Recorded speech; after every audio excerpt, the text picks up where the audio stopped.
Today we're having oat milk, dates, coconut MCT oil, vitamin C, ceremonial matcha, vanilla, Himalayan pink salt,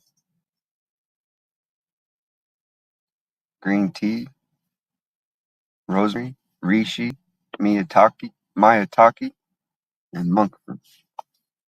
Good morning, Bill.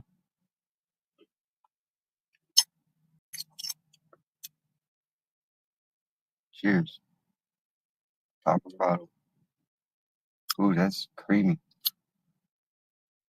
Looks good.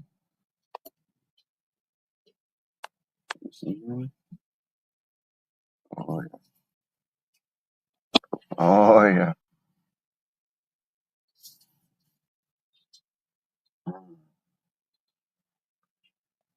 Mm-mm-mm. That's good shit. These two. We're ready to go. We got all day.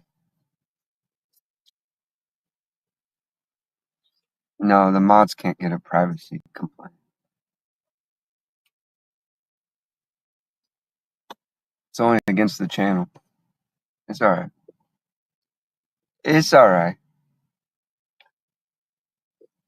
Hiding behind the YouTube legal team.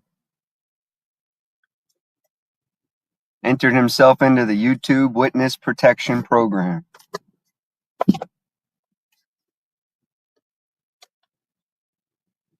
A guy who beats a defenseless 4-month-old puppy. Hiding behind a felonious convicted animal abuser. In the YouTube Witness Protection Program. He called the YouTube legal team on me. Oh, that's great. I love it. I don't care. I have like 5 other YouTube channels I can go live on. It's no problem. It's no problem. We'll be publishing Ryan's phone number next and King Chow Chow's phone number. Oh, excuse me. Eric Maza is one of his aliases.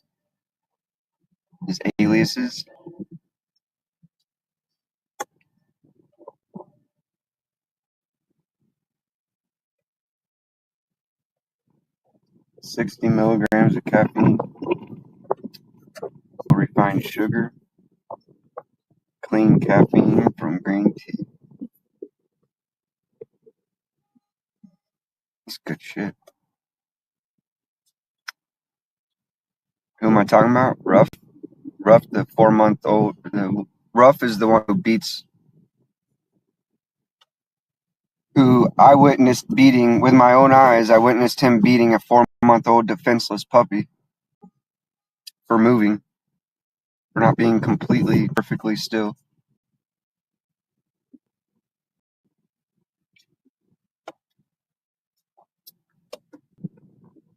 That's the truth. Never heard of him? You're not missing much.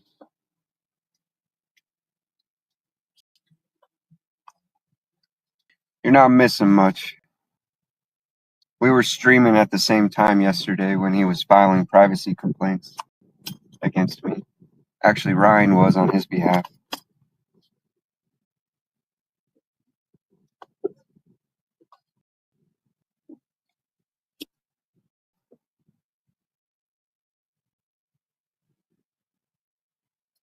Oh, yeah.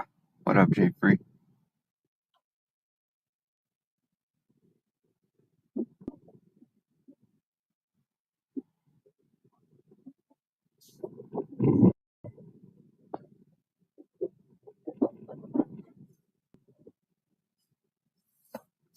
Hi, Melanie.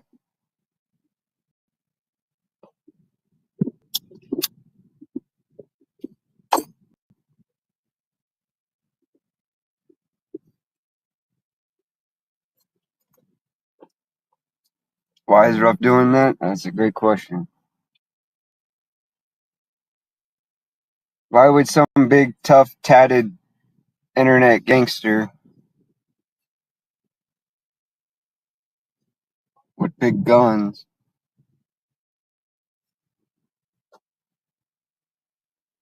Beat a 4-month-old defenseless puppy. I would imagine it's to feel strong.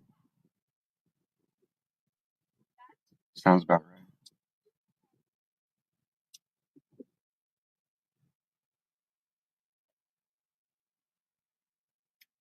Some kids might need a welfare check. Just saying. The animals on the property.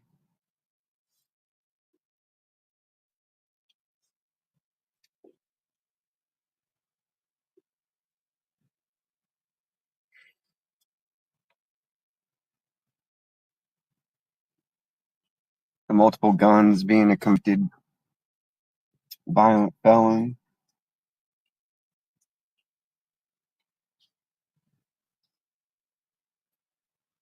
Shall I go on?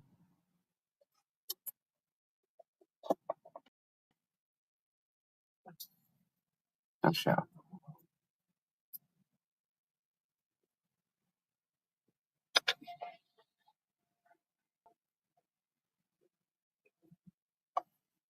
Shout out to the feds.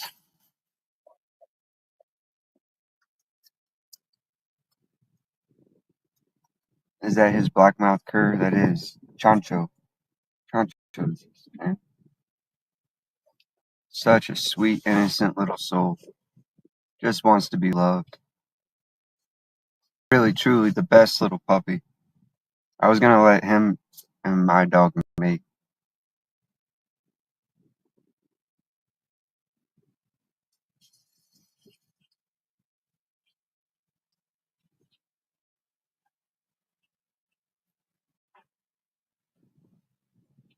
It's too bad.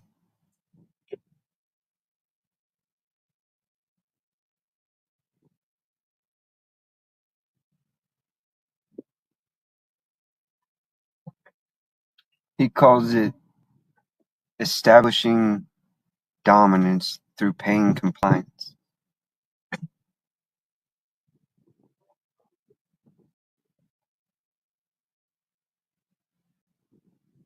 Well, I'm sorry you're confused. You're just gonna have to sit back and listen. I'm not starting over for you, Shannon. Many people seem nice. You know what the etymology of nice is? Ignorant, dumb. You seem nice. What's that mean?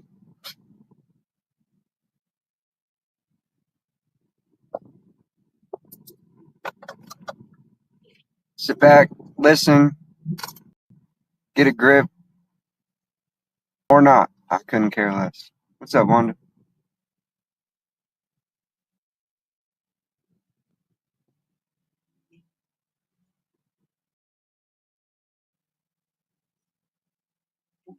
We'll go ahead and resolve some of your confusion.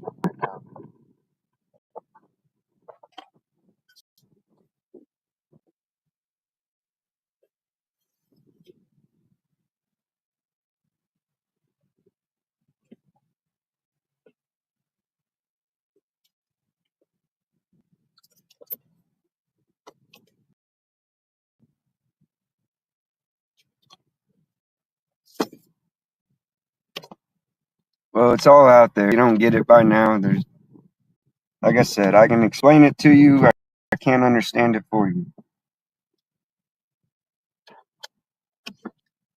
If you don't know what's going on, I can't help you.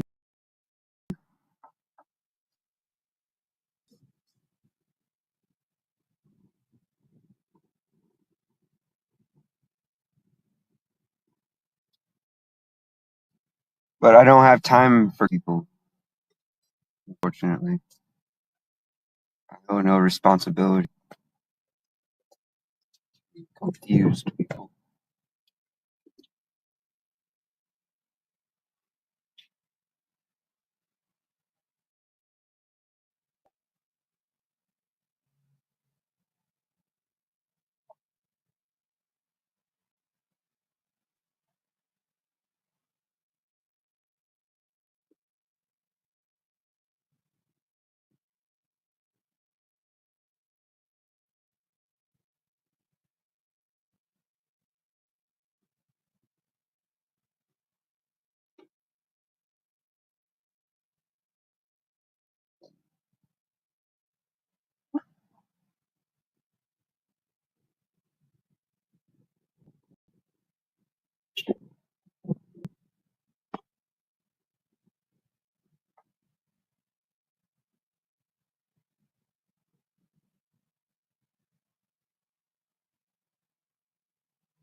Oh,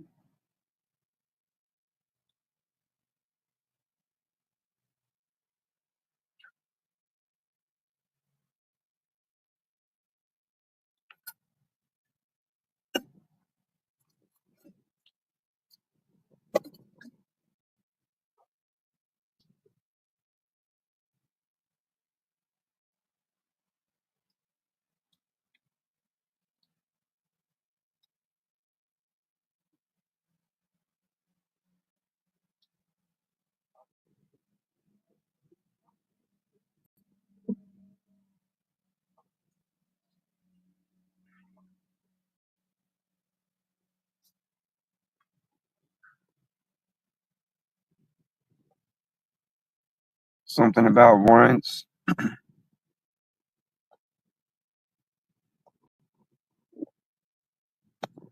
Something about warrants or jail. Could you? I'm not. I'm not understanding your question, Melanie.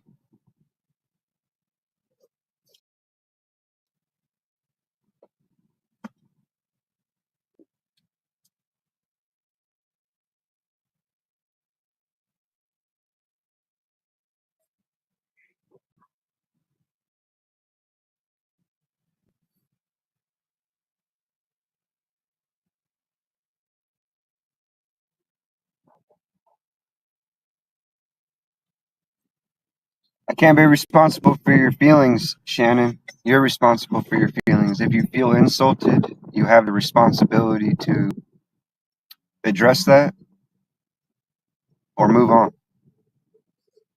Just be a big girl. I don't care if you're offended. You know what I say? I say, good, get more offended.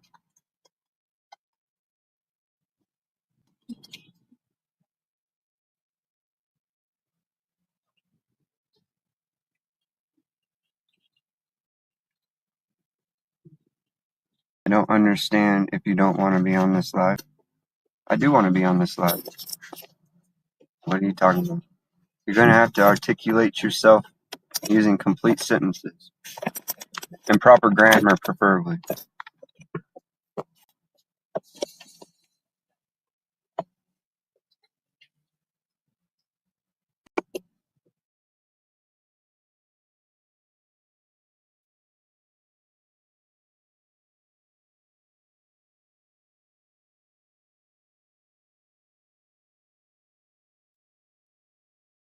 Be a big girl. Pull up your panties. Fucking grandma fights rarely end well. Uh, Good one, Richard. You're correct.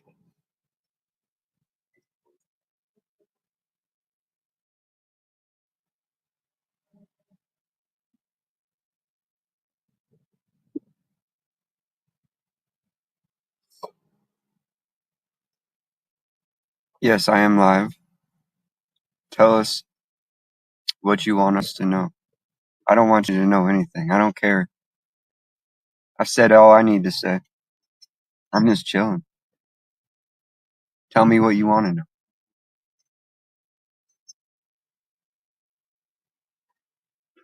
Well, I think you need to get over being offended, deal with it, or move on, because I don't care. Tell someone who cares.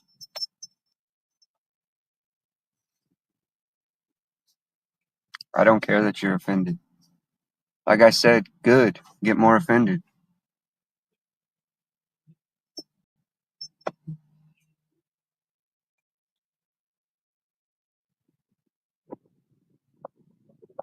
This is a you thing. Seems like a you problem. I'll help you out.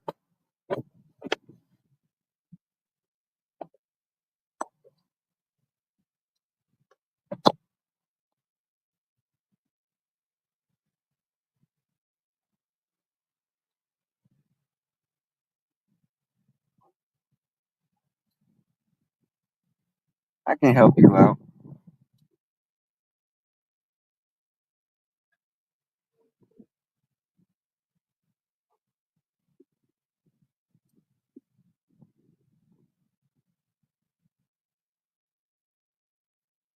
Eat a dick and call me in the morning. That's what the doctor prescribed.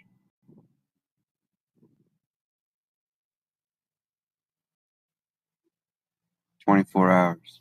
Bye.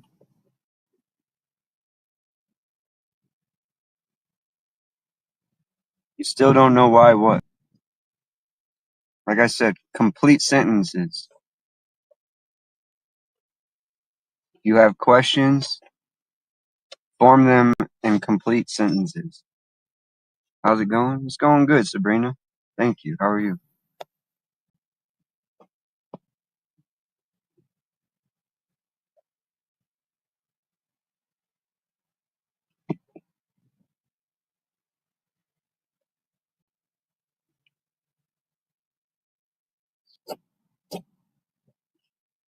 I have an order for deposition hearings to make for the Broomfield case. I'll work on that in a little bit. So I smoke enough weed. Hi, Julie. We want to know what you meant by saying you know what's on the other side of Ruff's webcam.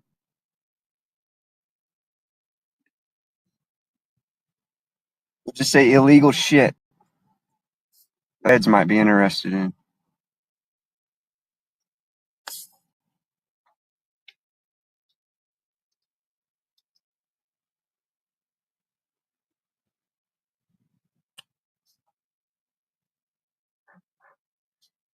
Hide behind the YouTube police, for fuck's sake.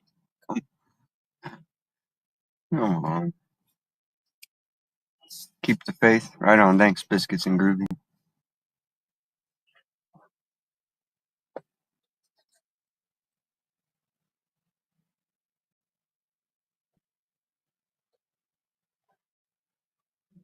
Good to see you. Bad Barney, no bullet.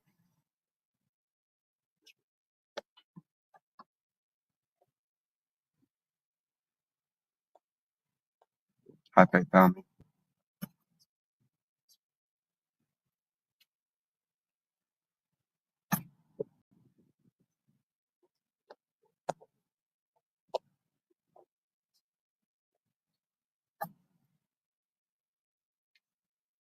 Bama Gump. What's up?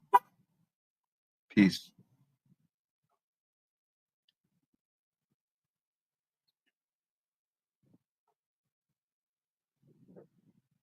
Shall we do a double double? Double doubles in order.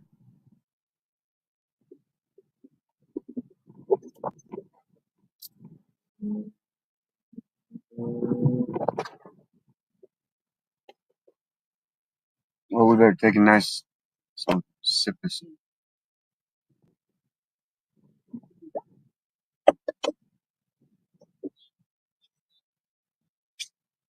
goodness. That's good.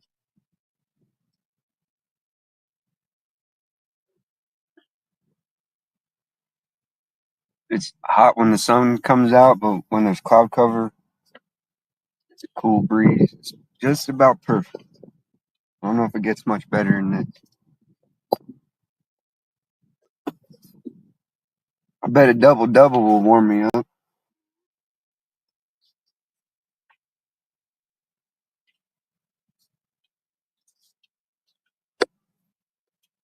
Hi, Susan. Did Shannon make a donation to get the wrench? No, she did not. Shannon's never contributed financially.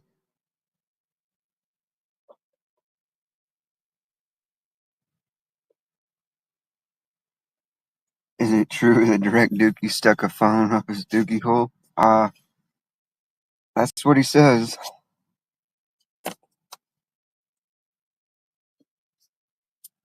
Seems a little worn out and put away wet.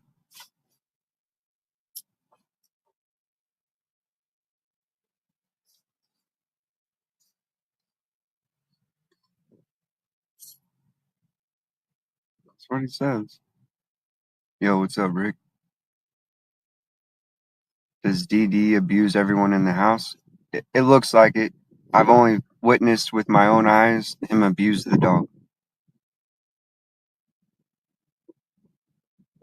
I can say his wife's real timid, his girlfriend or whatever.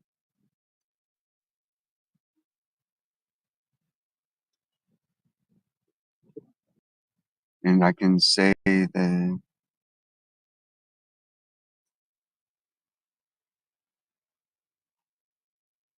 he uses her. I can say that the 2-year-old baby is scared of him.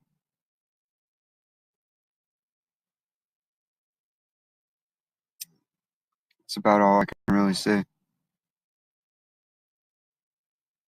If you would like, we could discuss later on depositions. Yeah, I would love to. Give me about 45 minutes and I'll get started on that. If you have time and you're around, I'd love your perspective.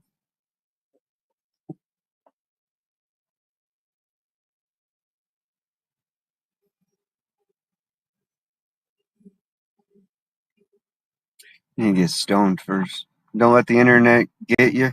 Keep your head up. Thank you, Rick. I'm doing pretty good. I feel good. It hadn't got me yet. It's inspired me, if anything else.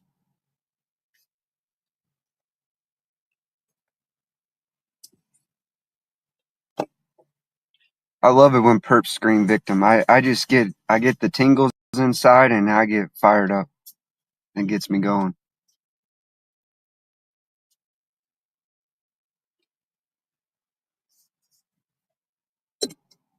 I heard it feels better than cocaine and sex.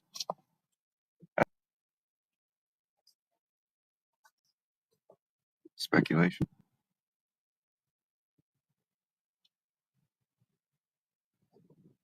I can't speak from experience. Never done cocaine.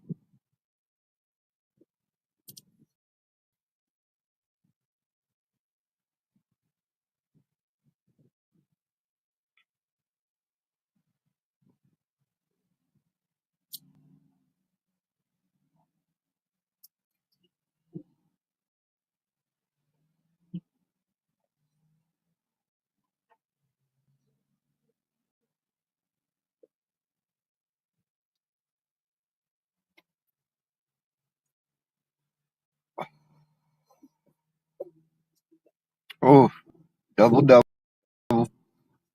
in the book. Count it. Oh, that was good. My lungs are feeling healthy too, apparently. That one didn't even hurt. It's it's catching up to me a little bit.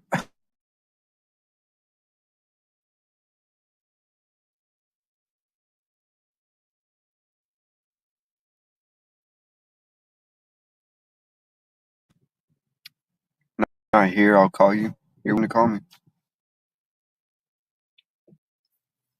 You seem very smart from what I can tell. Yeah, that'd be great.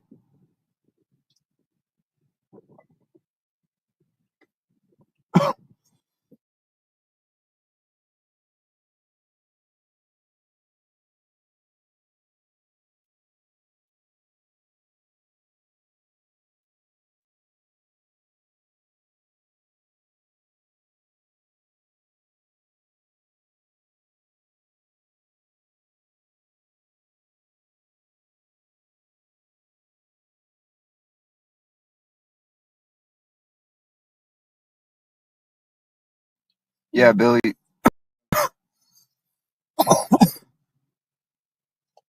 There are some people. Look, we'll take Deb Anderson for an example. Somebody who seems respectable, honest, uh, good faith, trying to support a good cause, who may not realize she's supporting exactly what she claims to be against.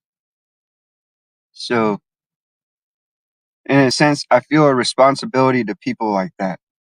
You know, I would feel really bad if my grandma was giving her retirement blood, sweat, and tears to direct D's fucking dope habits and fucking abuse of animals and not taking care of his family, being a deadbeat dad, you know, those sort of things.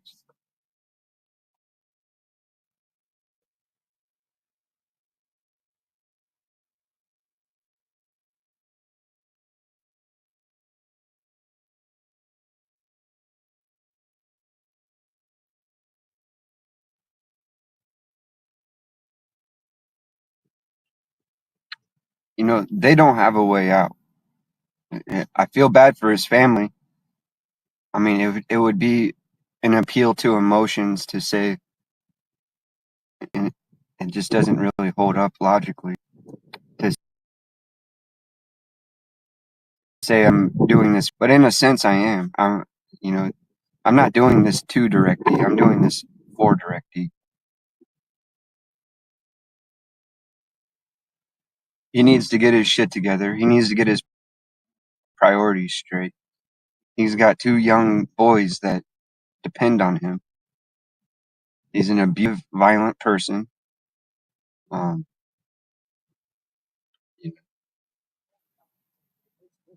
he's reckless, careless, risking their well-being to feel safe at home with all of Adriana's guns.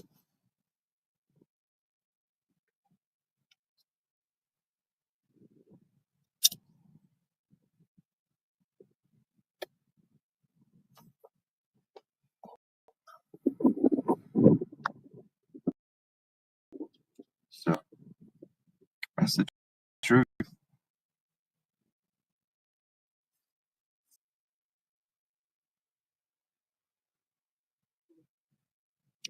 Direct D said he was going to contact my family to try and turn them.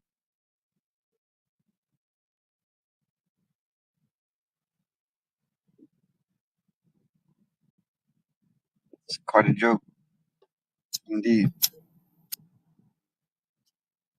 It's almost funny. Almost funny.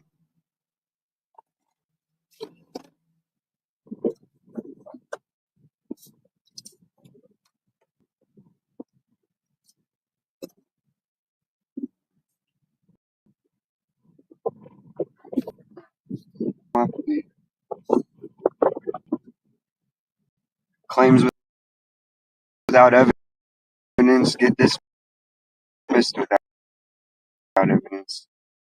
You're dismissed.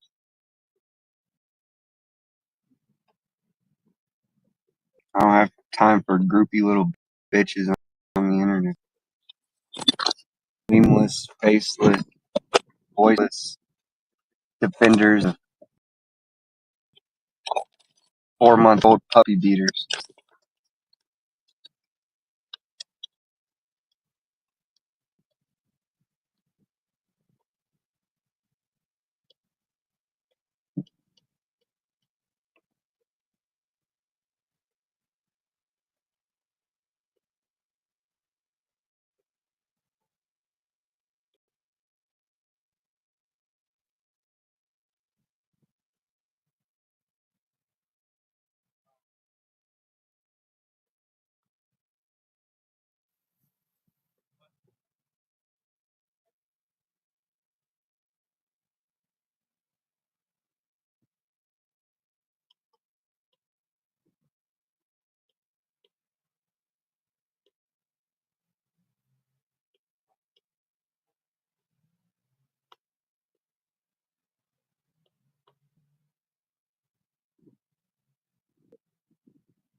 Oh, Bad Barney beat me to it.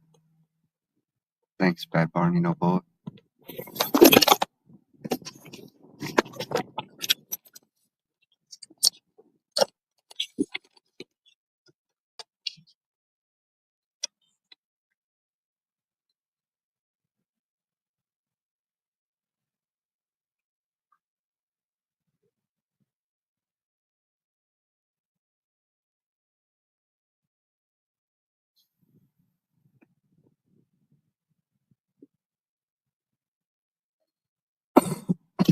Excuse me.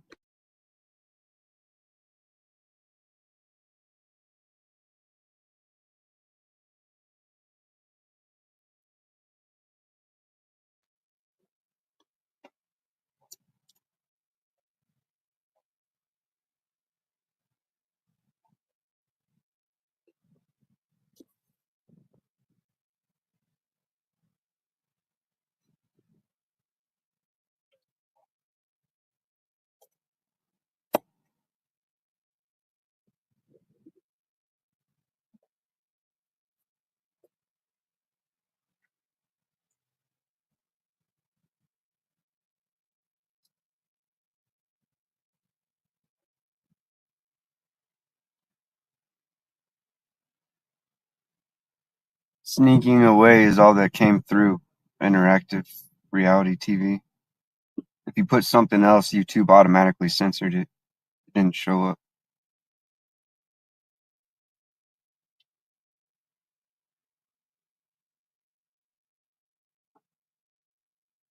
If you switch from top chat to live chat and your message disappears, you'll know. Or vice versa. If you're on live chat and you switch to top chat and go back and your message is no longer there, that's a good way to tell YouTube censored it.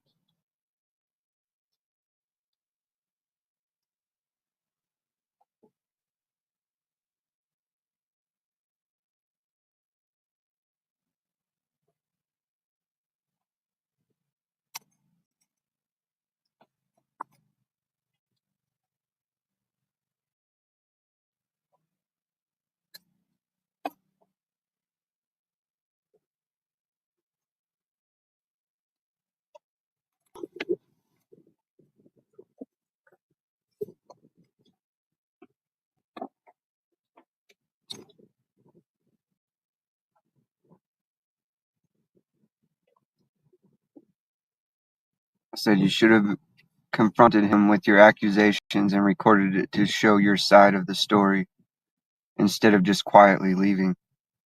No, I'm not gonna confront a violent criminal about being abusive to his face on his property when he has multiple guns around that he's not supposed to. No, that's not wise. I did what I needed to do. I got out of there. I told somebody about it. Tried to figure out what to do. Turned out that person is a felonious convicted animal abuser himself. So here we are. Tried to handle it in private. Now it's time to bring it public. But thanks for your perspective.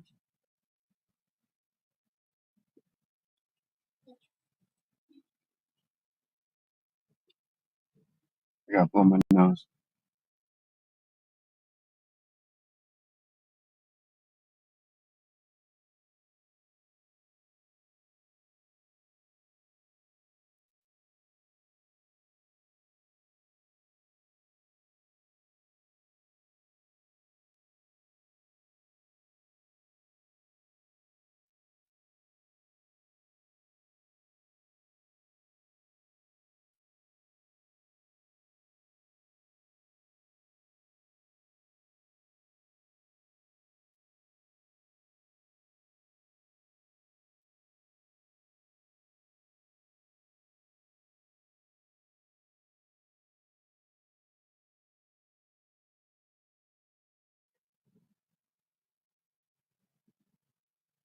He seems like a status coward that fronts as a cop watcher. Yeah, I agree.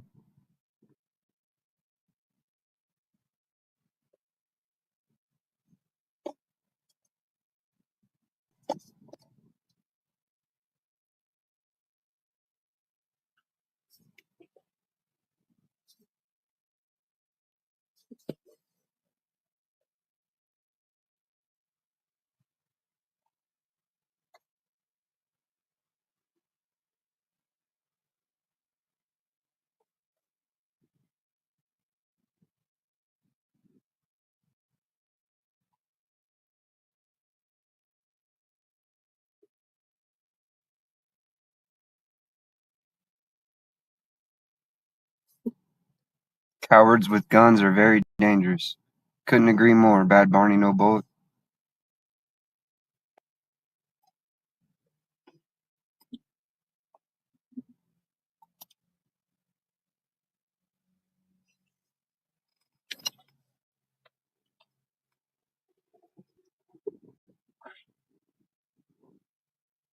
Coffee made, right on.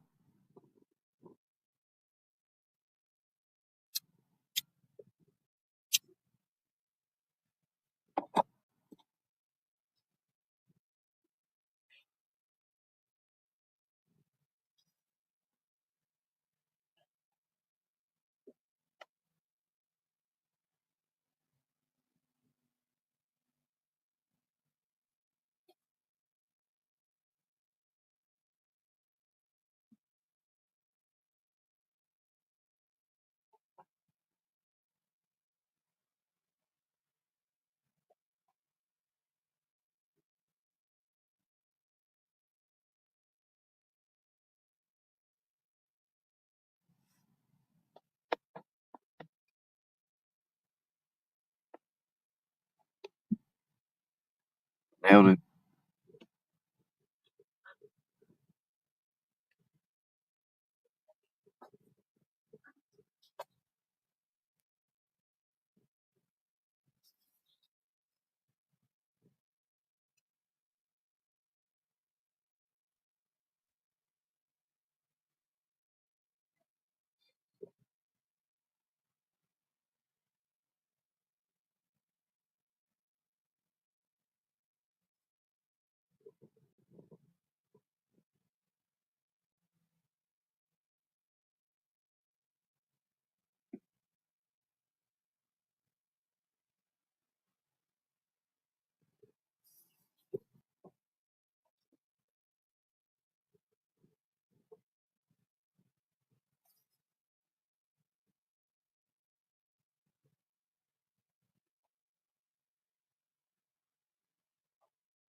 Back me into a corner, though. You'll see the fight come out of me, for sure.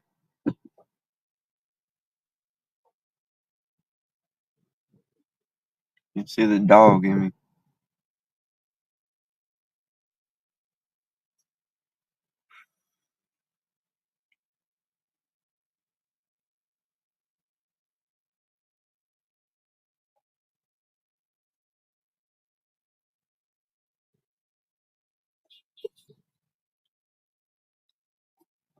See that retard strength come out.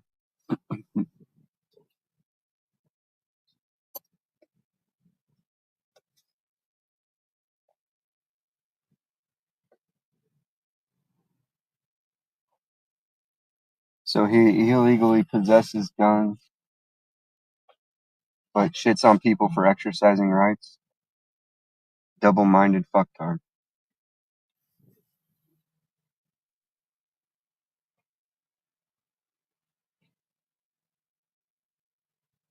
And he's got a small arsenal over there.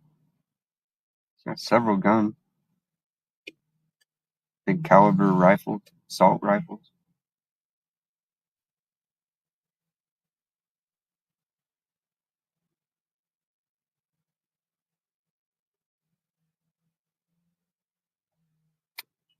King Chow Chow is another felon that just bragged about getting an AR-10.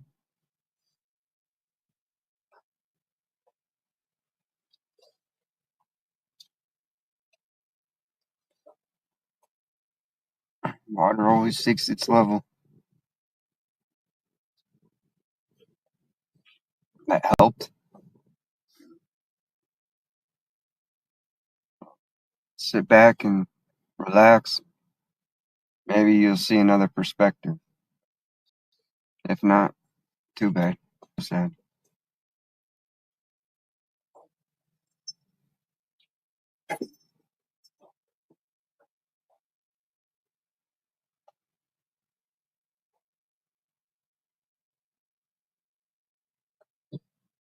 Nobody helped me. I've been very clear from the very beginning. I believe in help. I use the term occasionally, colloquially, but there is no such thing as help. Help implies altruism, and altruism doesn't exist in reality. The term help should be replaced with cooperation, and I seek mutual benefit, mutual energy exchange, not leeches that try to exploit vulnerabilities and weaknesses, but rather utilize strengths. We're all good for something, believe it or not.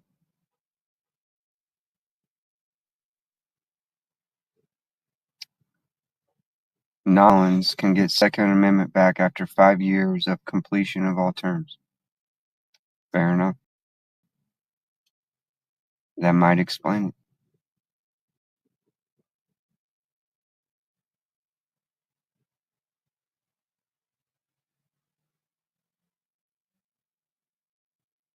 That would explain it, in fact.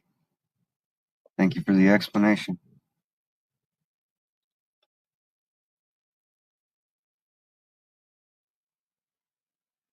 Animal abuse is violent, but to each their own. I'm not the judge.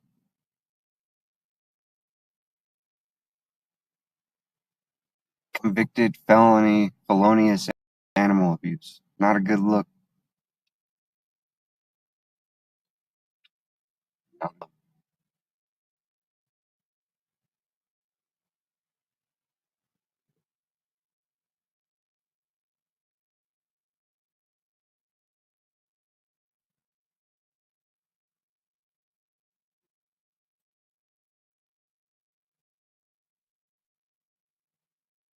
Yeah, Ruff will never qualify. He's a violent felon.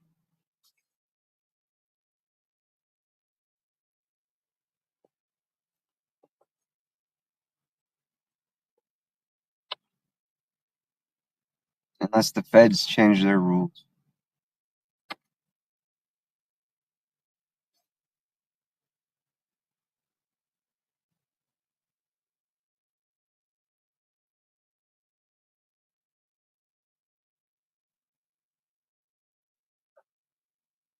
know. I'm tight with the truth. I'm not loyal to anybody. Ruff turns out to be an abusive fraud, bad faith, false claimer. Yeah, I know what you mean.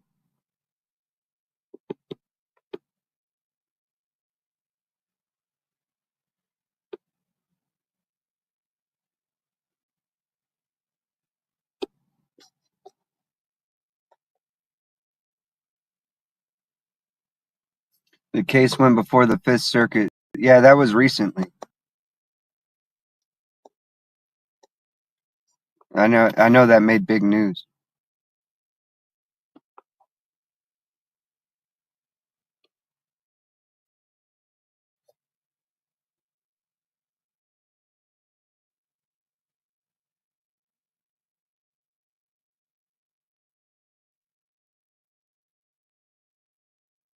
Can I lock the list? Yeah, I have.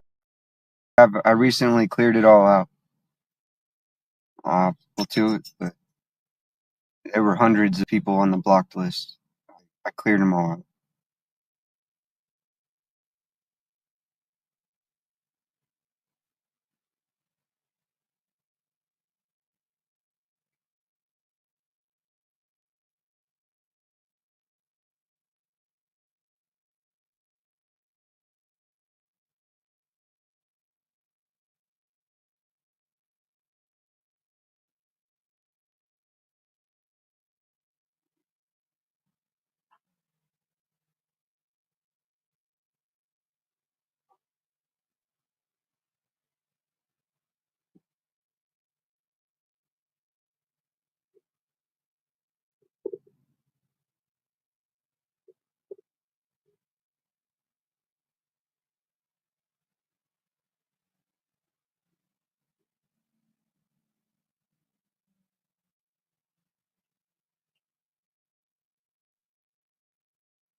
Ryan was the worst. Ryan did most of the blocking. He would block people for no reason.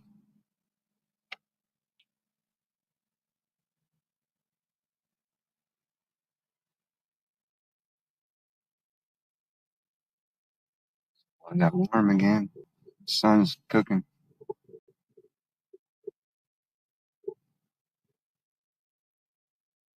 Yeah. Grown men protecting each other instead of standing for truth. It's cute. Cute little internet games.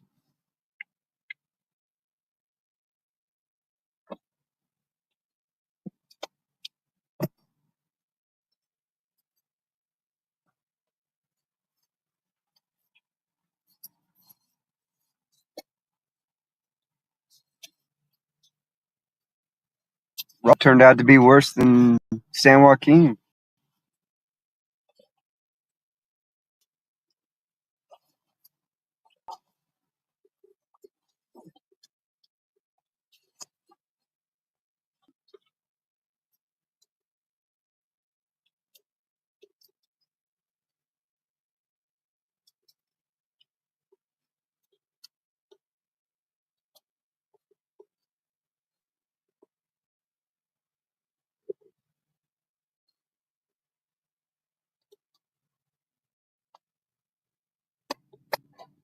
Isn't that ironic?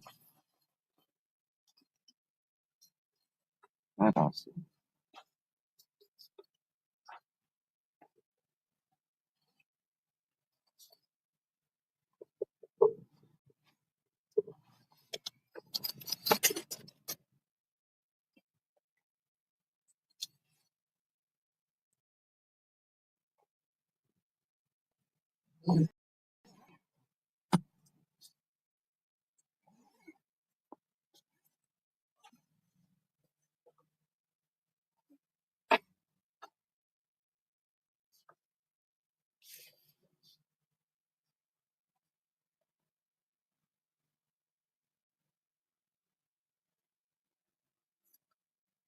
My second little booster.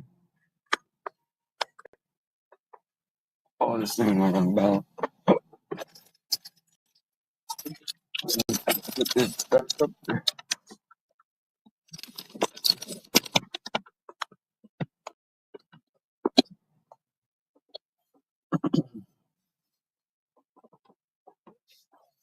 Chow Chow did help with the dog. I got the receipt. Paid $351. I'm not denying that. Uh, my mom was willing to pay for it, but she was pretty thin, and I actually let the two of them talk when I was on FaceTime with my mom and had King Chow Chow on the phone. She was very, very thankful.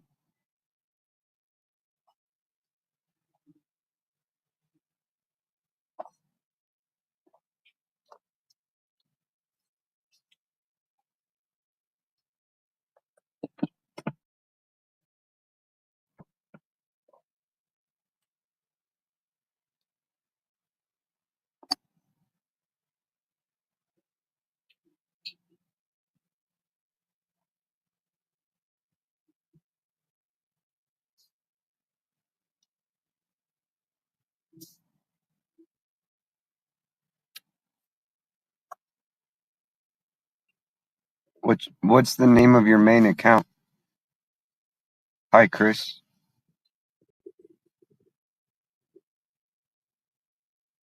Because I can pull it up right now. I don't think it's blocked unless it was blocked within the last like 12 hours. So,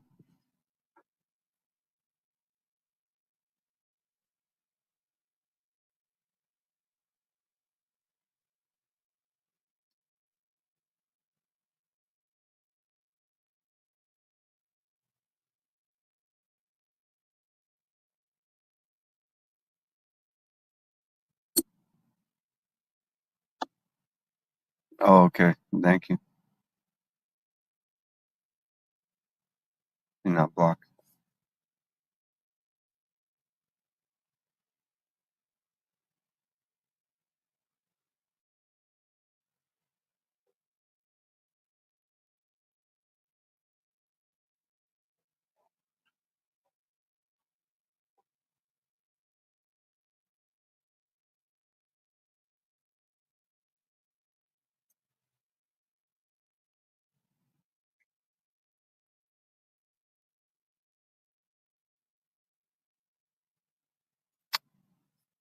I bet. I bet you'll never see.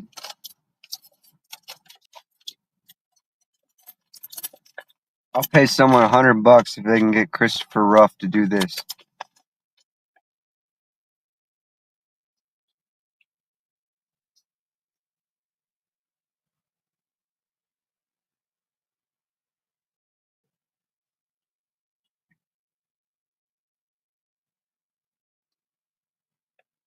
Hmm.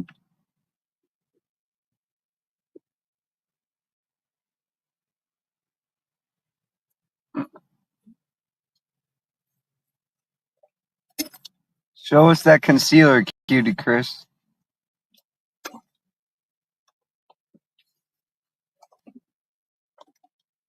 Pretty boy put on his makeup.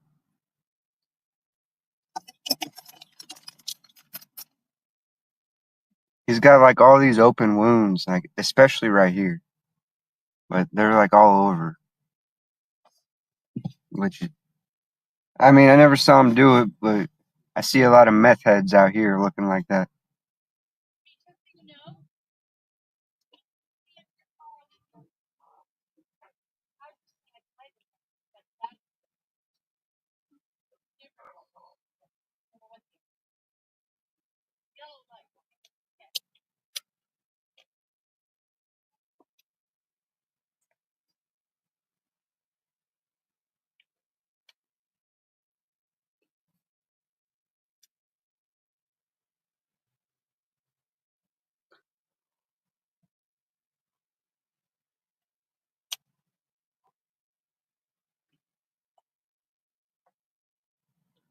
got wrinkles. I got polka dots.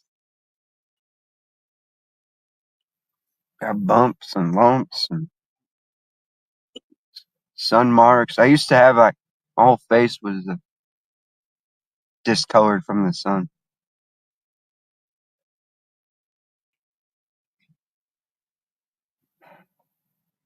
But some lady got me some cream to put on it, and it went away. It was sun damage.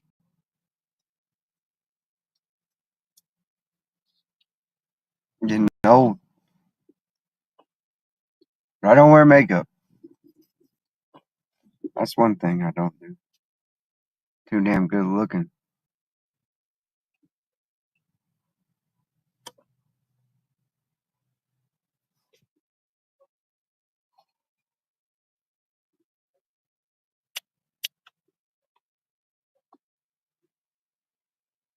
Wrinkles and all. Bags under my eyes. I'm too damn ugly. Yeah, me too. Fake it till you make it, Bill. It'd be alright.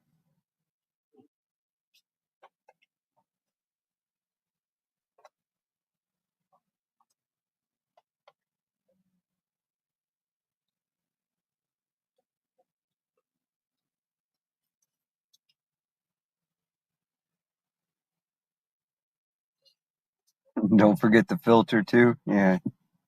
So such perfect little face, and he's such a perfect little boy. So innocent and perfect. He loves his puppy dog, his family,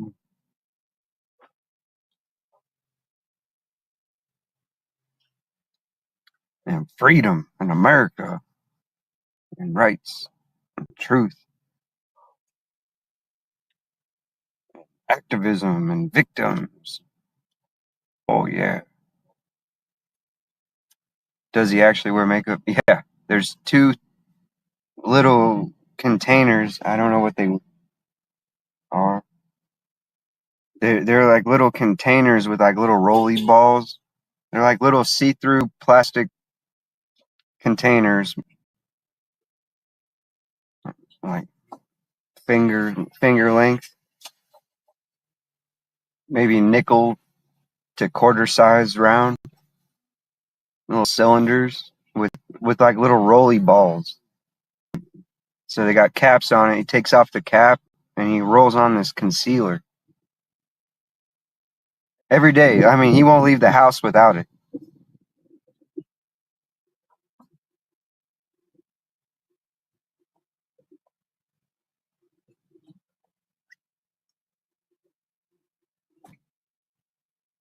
Mary Kay Base Foundation. Yeah, something like that. I don't know what the fuck it is. I've never worn makeup.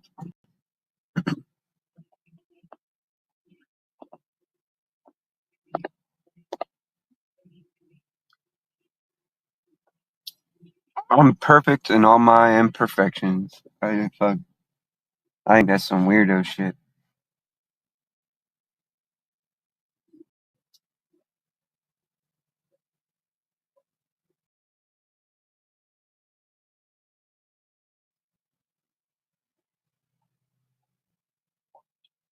You like how he deflected that with he was gonna have Adriana put lipstick and dress him up and when I put in something about that in his chat. Nice deflection, Griftifer.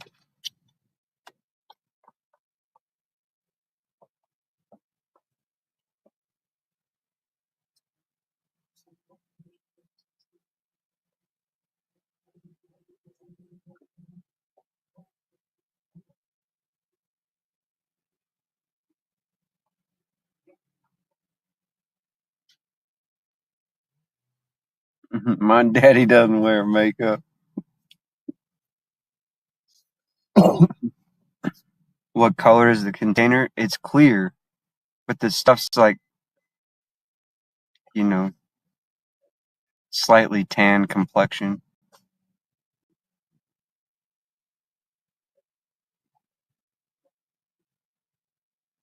It's like a really light brown.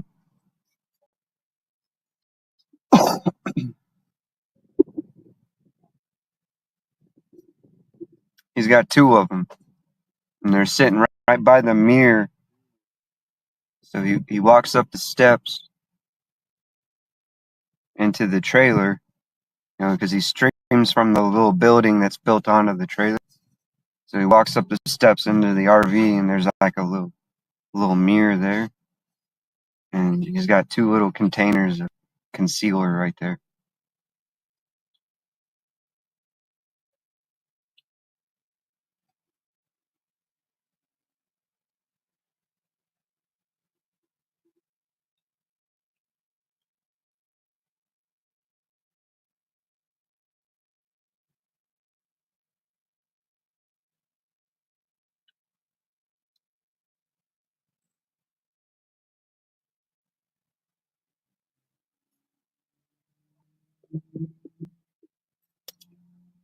It's about random shit.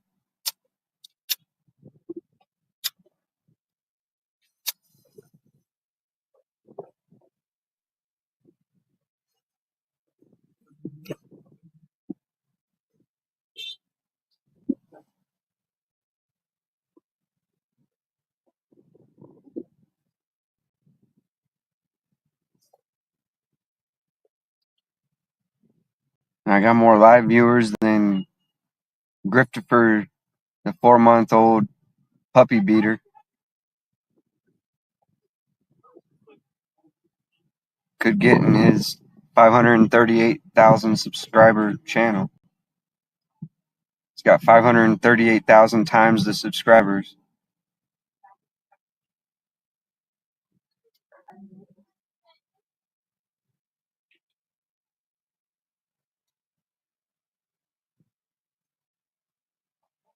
Yeah. It says Chris beat his puppy. You highly doubt it. That's fine. You don't have to believe it. I'm not here to change your mind. Never judge a man by what he does in the privacy of his or her own she shed. Okay, fair enough. My bad. My bad. All right. All right. Bot channels.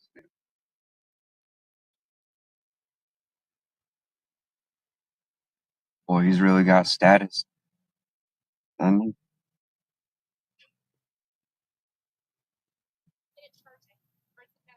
yeah, I'm gonna run for sheriff, but I won't be able to carry a gun.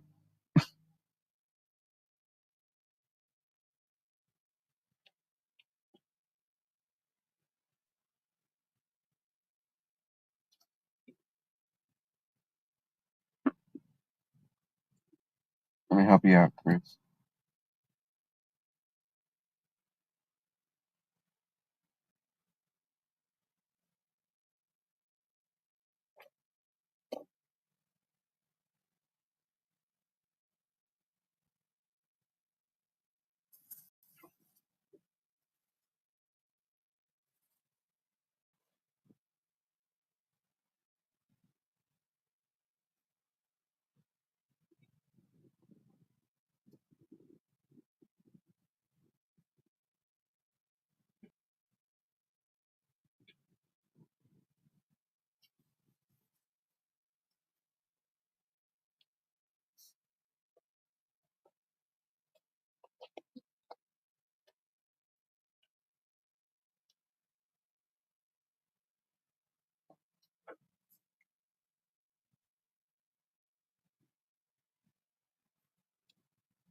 I think I missed something somewhere.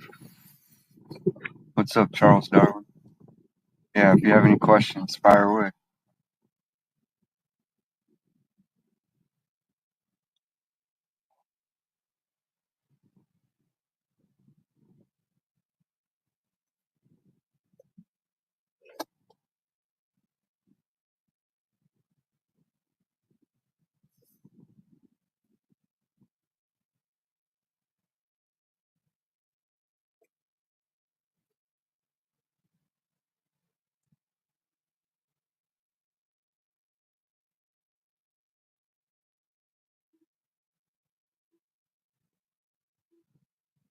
You know, this and that, a little bit of everything, anything, whatever you want, man.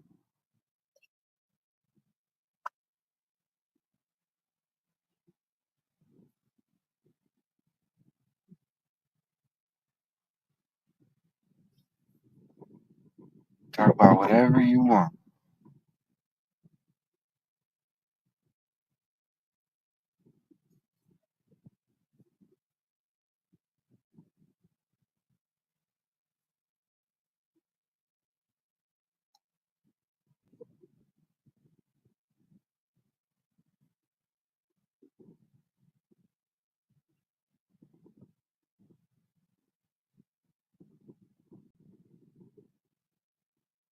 How's your day? It's going good. Having a pretty easy day. I don't have a whole lot on my agenda today. I need to do an order for deposition hearings for the Broomfield case.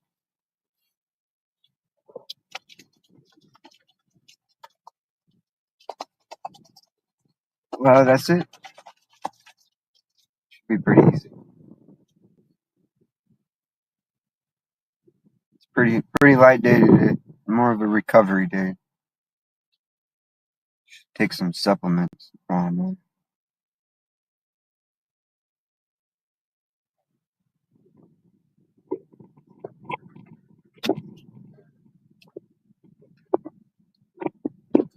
Feel quite complete and satisfied. Deposition law stuff, yeah. I have like 3 or 4 trials coming up.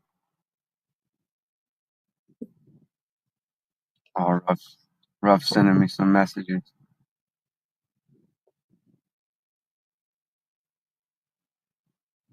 No, I haven't been in Arizona for a year.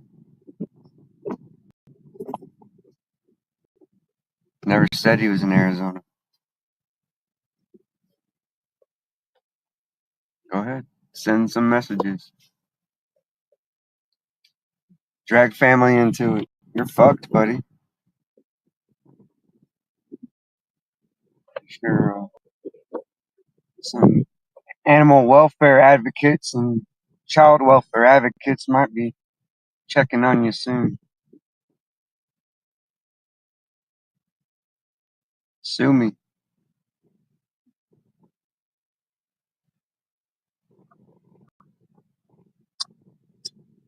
That's the best you got. That's the best you got. My dad wasn't in Arizona after his heart attack.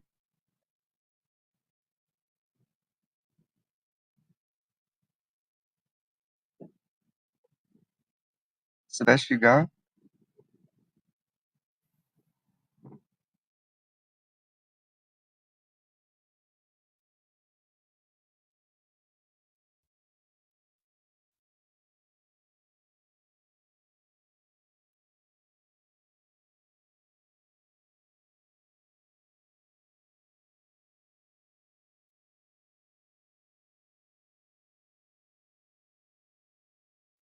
Where does that ever say my dad was in Arizona? It didn't. Where's the lie? There is none. Try harder, D. Happy Tuesday, homie.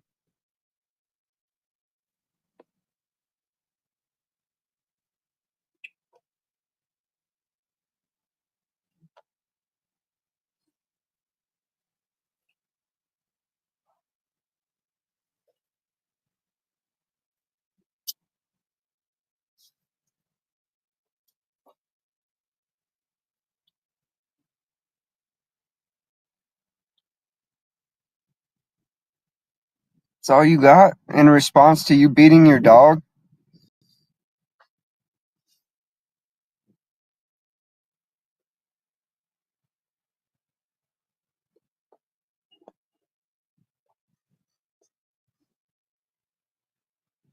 Oh, Hey, how you going, mate? You alright? oh, hold on. I gotta turn my volume up.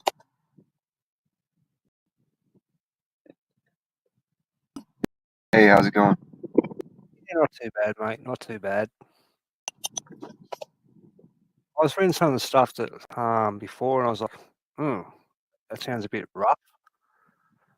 And I saw you yesterday where you were talking about something about, I don't know, law stuff and depositions and stuff. Thought, oh shit, but you know, kick back, relax. I enjoyed the conversation. I am curious though, like, what the fuck is the go with the guy who hurt dogs or animals or something like? Well, I gotta refresh. Give me like 10 seconds.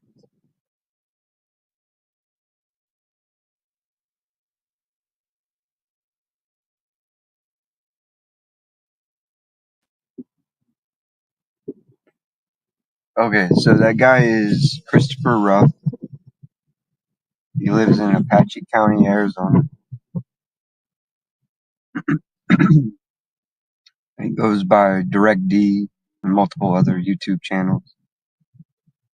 And I was staying with him for a while, and I witnessed with my own eyes him picking up his 4-month-old defenseless puppy by its neck and throwing it across the room, and then continuing to beat it while it yelped.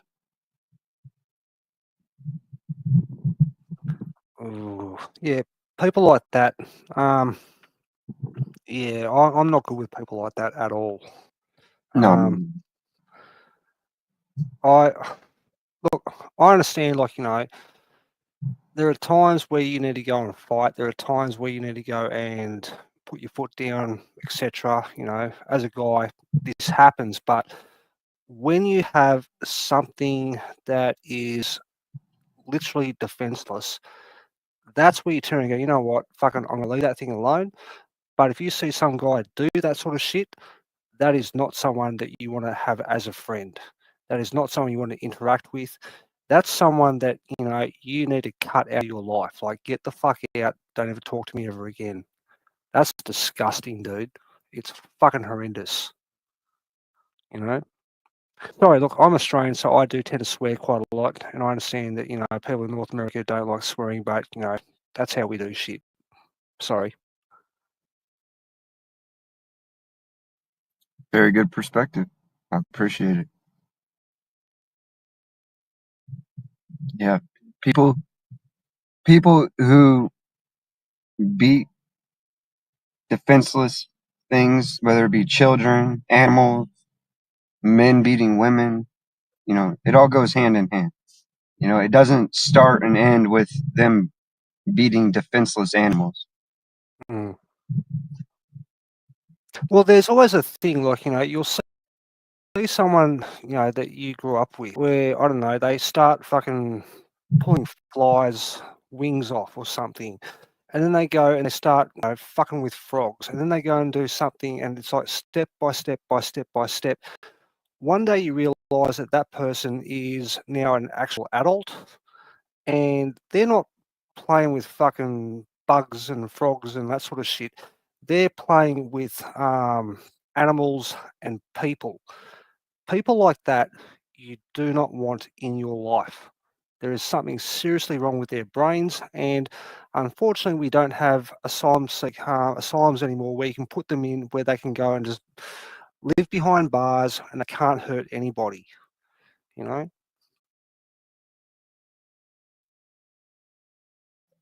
Yep, it's people like that should be behind bars, though. Mm. Yeah, look, I've known a couple of people who work in corrections here in Australia, and there's a couple of people on YouTube that also do the same thing. And they say that pretty much, I think it's roughly about 80% of the population in prisons are mentally off in some way, shape, or form. Like, their brains are just, they are not normal, and they should fucking be exactly where they are. You do not want those people in society at all. Now, back in the day with the asylums or the loony bins, if there was a possibility that someone could go along and be rehabilitated, they could come back into society. Prisons were for people who committed, various crimes. Okay, you go to prison because you committed a crime, you do your time, you come out and you go, you know what? I don't want to go back there ever again. But a lot of the people who go in and out of asylums, well, they just go in and out and in and out and in and out. And now you've got this conflagration of these two groups in one place, and they are insane. I mean, like really, really bad. So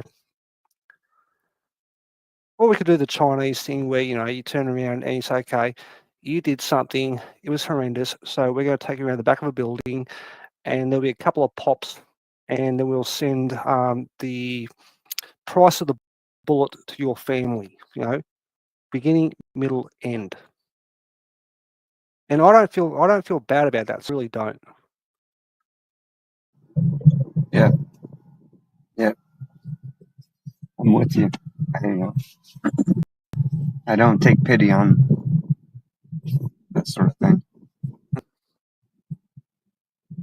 And yeah, I think people like that should get what they give. Someone, Yep. 10 times his size should pick him up by the neck, throw him across the room, and make him cry, and then beat him some more. Yep. That would be equity, right? Oh, yeah.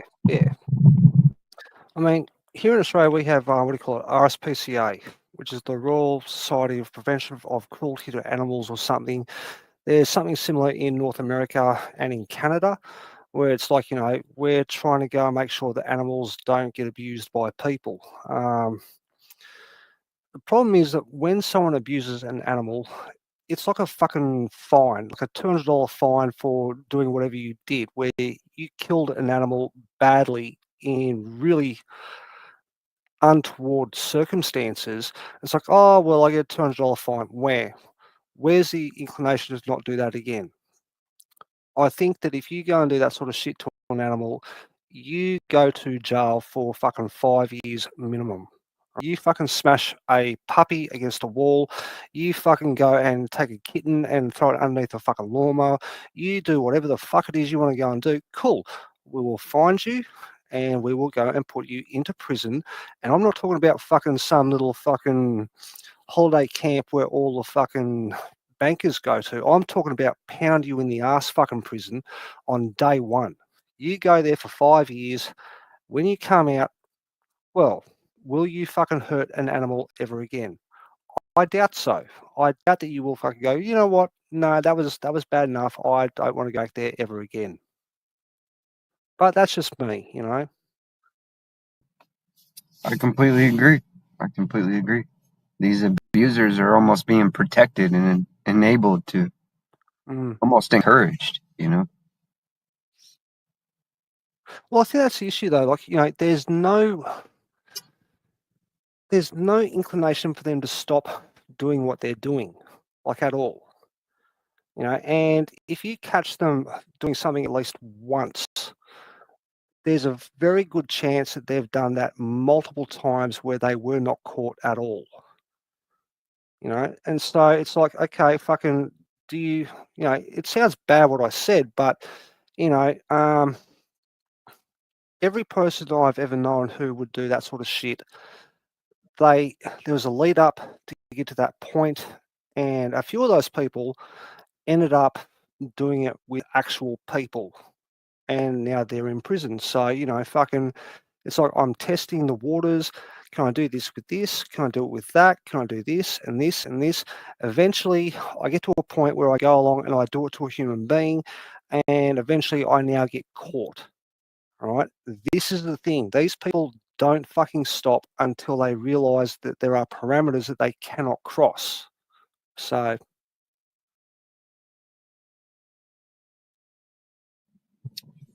Yeah, exactly. It's a risk and a reward sort of paradigm that should exist. It seems to be out of balance right now. yeah, no, look, I mean, I think most of our paradigms are kind of broken at the moment. We're told this is how to go and do shit, and this is the end result. But when you try and go and do those things, it turns out, actually, no, that's not the end result. In fact, you're worse off for trying to go and play the game. And that's one of the issues that we have these days with society. You can talk about the tariffs. You can talk about how the elites are doing this and blah blah blah blah blah blah blah. Young guys are told, oh yeah, go get married, have kids, and then at some point, some woman's going to go and turn around and say, you know what, fuck it, I'm not happy, and she'll take your house, your kids, your bank balance, everything else, and you wind up sleeping on a fucking couch. So everything that we were told to go and do as young people has flipped on its head, and we don't know where we're currently going. There's a lot of people who turn and say, you know what, oh, geez, I tried to go and play the game, but the game is rigged and bad things happen if you follow those rules, which is unfortunate. But who knows? In the next couple of years, maybe things will change. Trump's already trying to go and do stuff in the US. He's kind of upset the markets, and I don't know what the tariffs will do. Hopefully it works out for the US, and if it works for the US, then maybe the rest of the world goes, you know what, actually that's a fair idea. Maybe we get rid of the whole idea of men wearing skirts in women's sports is a good idea as well. They just fuck that shit right off. I don't know. There's so much wrong in the world at the moment where I don't even know where to start. It's just crazy. It really is. Yeah, and I think ironically, I'm experiencing the same thing in this YouTube arena that I am with the local municipal government, who are also scared of the feds. So yeah, maybe there is something to that. Maybe things will change for the better, but I think it's probably going to get worse before it gets better. Unfortunately, there's going to be resistance. These criminals don't want to go down without a fight, without trying to bring down everyone else with them. So I feel like it's going to get ugly. Shit's going to get. Look, it could be worse, man. You could be living like in Canada. Okay, they're pretty much fucked. So is the UK. Australia's not far behind. We're not as bad as those two so far. We are. We've got an election in a month or so, and apparently all the polls say that the current government is going to win the election. And it's like, oh fuck, please no, not again. But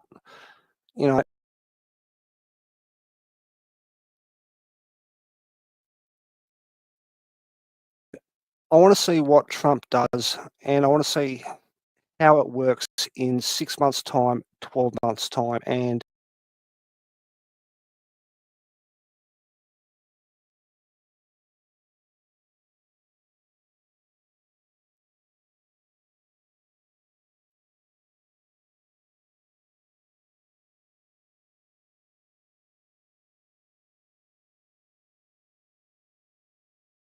does it improve life in the US for people there? It's going to be hard initially, but fucking if you bring back manufacturing, okay, they turn around and go, you know what, fuck it, we're going to go and make factories in the US to, I don't know, make widgets, all right? And everyone wants a fucking widget. Well, guess what? We now have a factory in America that will go along and give you what you need. And because that factory is there, there's employment for people who need to have jobs, and I don't know about Trump's idea of getting rid of the IRS and other countries do, was it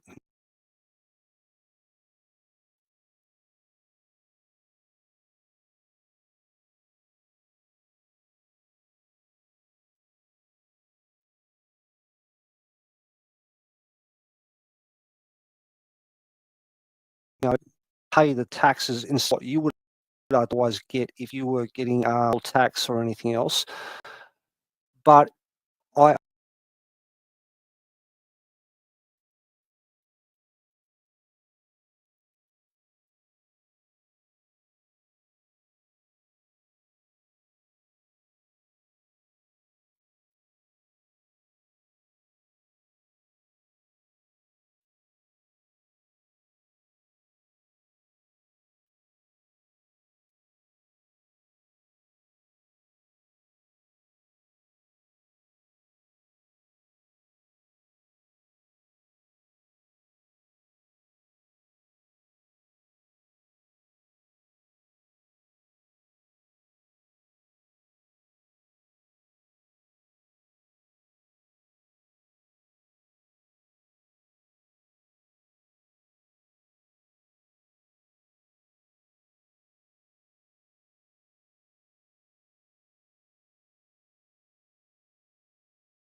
there's a lot of companies that have decided to go and build new factories or rebuild factories that used to be there. And you can go and buy shit in the US, and it employs people that can go and get a wage, and they can also go and buy the same widgets that you want to go and buy. And they can go and buy a home, they can go and start a family, all that sort of shit. I'd be very happy about that. Now, I don't know if it's going to go and work that way. I think currently the world is going, oh shit, oh shit, oh shit. And, some people are going, oh fuck, we're about to lose a lot of money, where they're not real happy about things, but let's see how it pans out. Like I said, the first 6 months is going to be rough, okay? Because pretty much everything, and I mean everything in the world, is made in fucking China, all right? You cannot buy stuff here in Australia that is not made in China, okay? It just does not happen.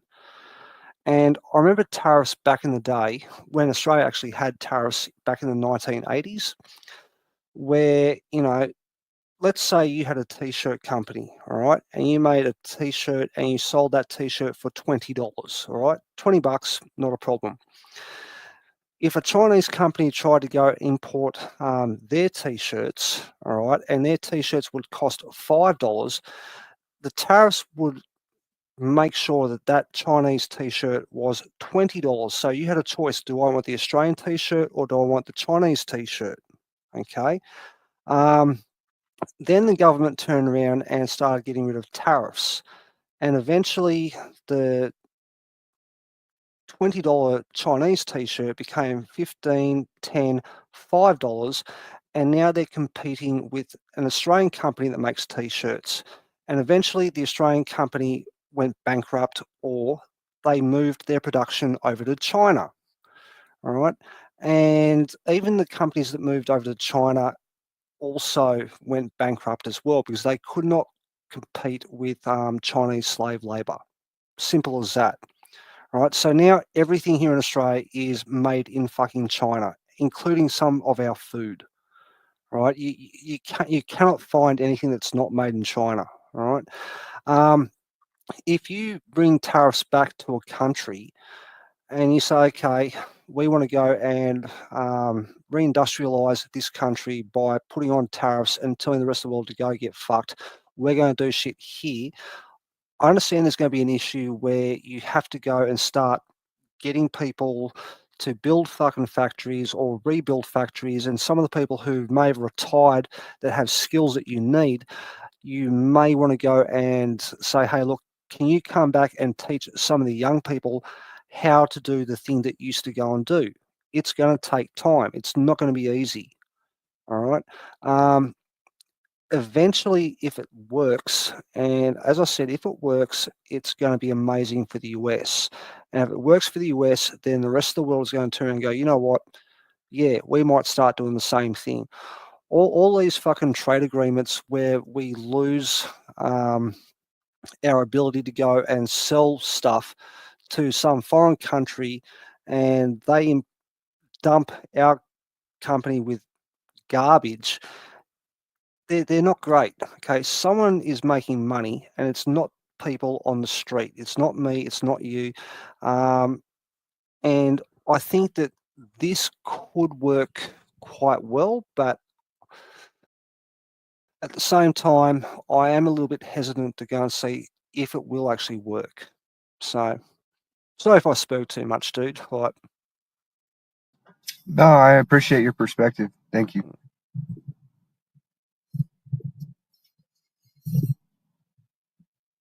Yeah. No, yeah, I think you're spot on, man. It'll be interesting to see how it all plays out. Things will definitely change. That's one thing that's constant is change. So, very true, man. Very true. I think a lot of what it comes down to, though, is, well, one thought that crossed my mind that I wanted to express was, I think, from my perspective, Australia has a unique position similar to the United States, where they, I believe, have a large indigenous population, if that's the proper terminology. But yeah, Not so I really. what's Not that? really. Yeah, No. not really. No. So Australia has a population of roughly about 28 million people. Okay.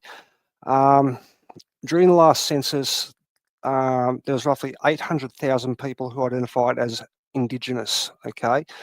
But even the Indigenous elders turned around and said that there's roughly 300,000 people of those who are not Indigenous. They're just claiming to be Indigenous. Okay. So you've got like blonde-haired, blue-eyed white people who get burnt on a sunny, on a cloudy day, going, "Oh, I'm Aboriginal." No, you're not fucking Aboriginal. They've got no idea, you know. But it's one of those things where there's no there's no way to go along and check if they actually are Indigenous. Like you just tick a box on a piece of paper, and it's like, oh, everyone goes, "Oh, that person's Aboriginal." No, you're not. There's no. It's ridiculous. It's insane. Yeah, I would imagine there are some scientific ways to actually validate that, but you know, even a 3% or you know, even a 1% population is significant from Mm. my perspective. Um, No, look, understood, dude. I understand that. If you actually have any sort of Indigenous heritage, fair enough. But they were talking about 300,000 people out of 800,000 people who had no Indigenous lineage whatsoever.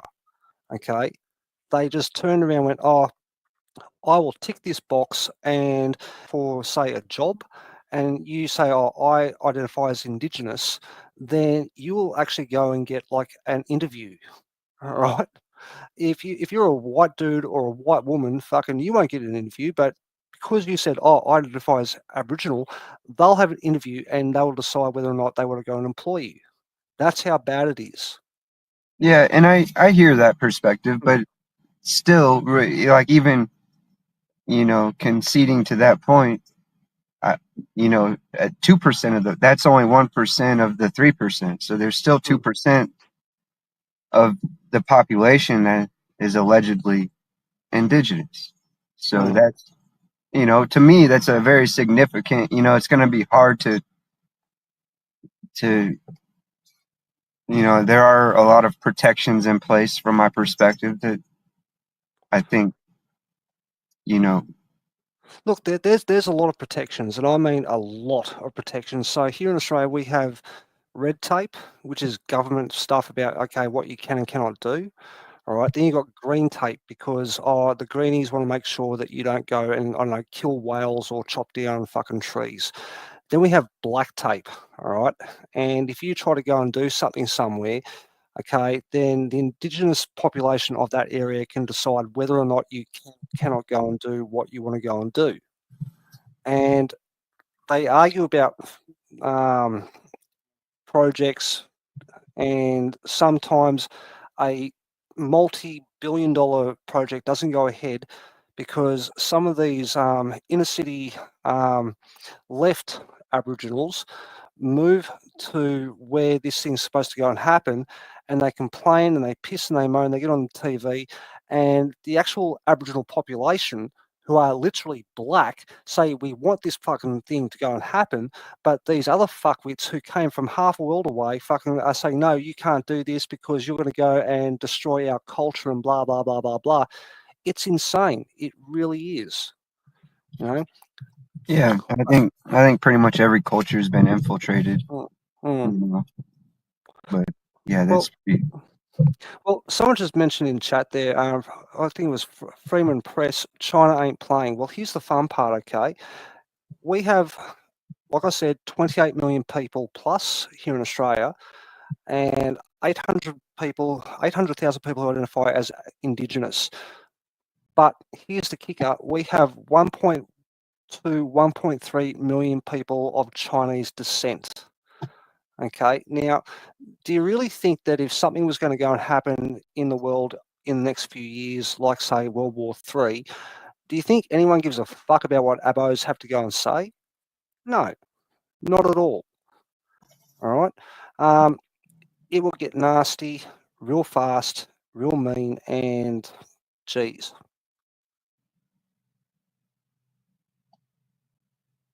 Sorry if I spoke too much again, man. Fucking like, No I'm problem, trying, man. I'm trying not to, but No, it's not a problem at all. I Mm. appreciate you sharing your perspective.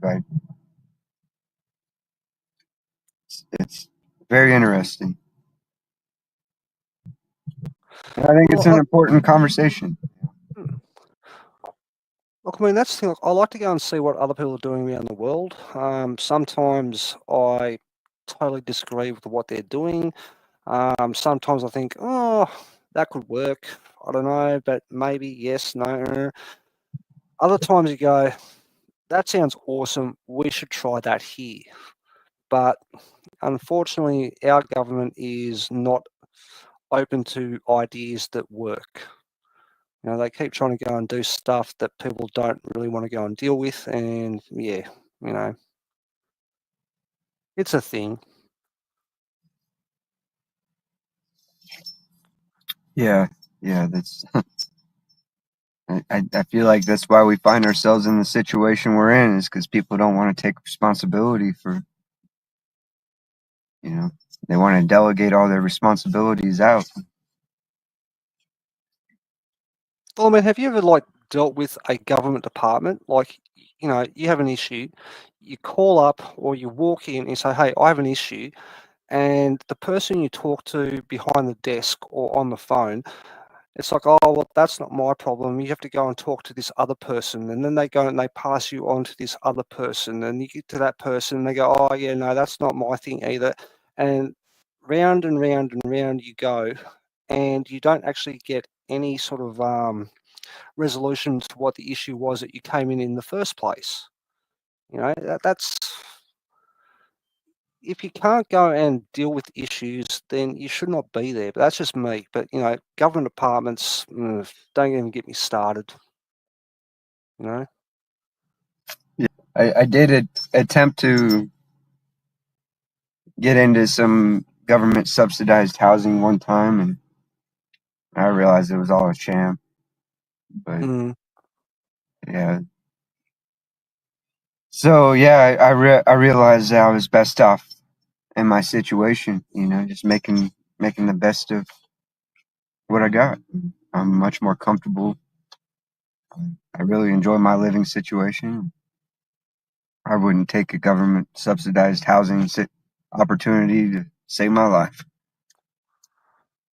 Yeah. Well, I mean, I suppose it depends what your situation is. Like, I don't know what your situation is, but I'm guessing, like, it gives you the inclination to go and if you want to change it, then it's up to you. Say you have the ability to go along and, I don't know, go get a job, a better job, put some money in the bank, go along and find better friends to go and hang out with. And at some point, you go, you know what? All right, I've built up some capital with people that I know. I can go along and organise to go and rent or purchase a property and move into that property myself. And a lot of people don't fucking realise that. Like, they just go, you know what, now I'm just going to kick back and relax, and they don't try. You know, it depends. Yeah, Like, but to each, why? Who are you to decide that that's what's best for them? Like, why would I want that? You know what I mean? I love my living situation. I get to travel. I mean, when was the last time you traveled 22 states, 83,000 miles? You know? oh, look, I'm not disparaging what you're saying, dude. I mean, I used to work in a men's shelter like a few Right. years I'm not. ago, all right? And there were guys that would come in during winter because it was fucking freezing and raining just constantly, and they'd turn up just for a bed for like, a night or 2 nights until the rain stopped, and then they go back out and they go do their own thing. And it was like, okay, look, if that makes you happy, go nuts. Like, I don't want to go and disparage how anyone wants to go and live their life. Like, You do you. All right. There's a lot of people that will go and say, oh, well, if you're not part of the system, you're not doing this, you're not doing that, then there's fucking something seriously wrong with you. But it's like, well, hang on, you know, I've been homeless, all right? I'm also an ex-fucking infantry soldier, so I've spent a lot of time sleeping out in the bush during fucking bad fucking weather situations.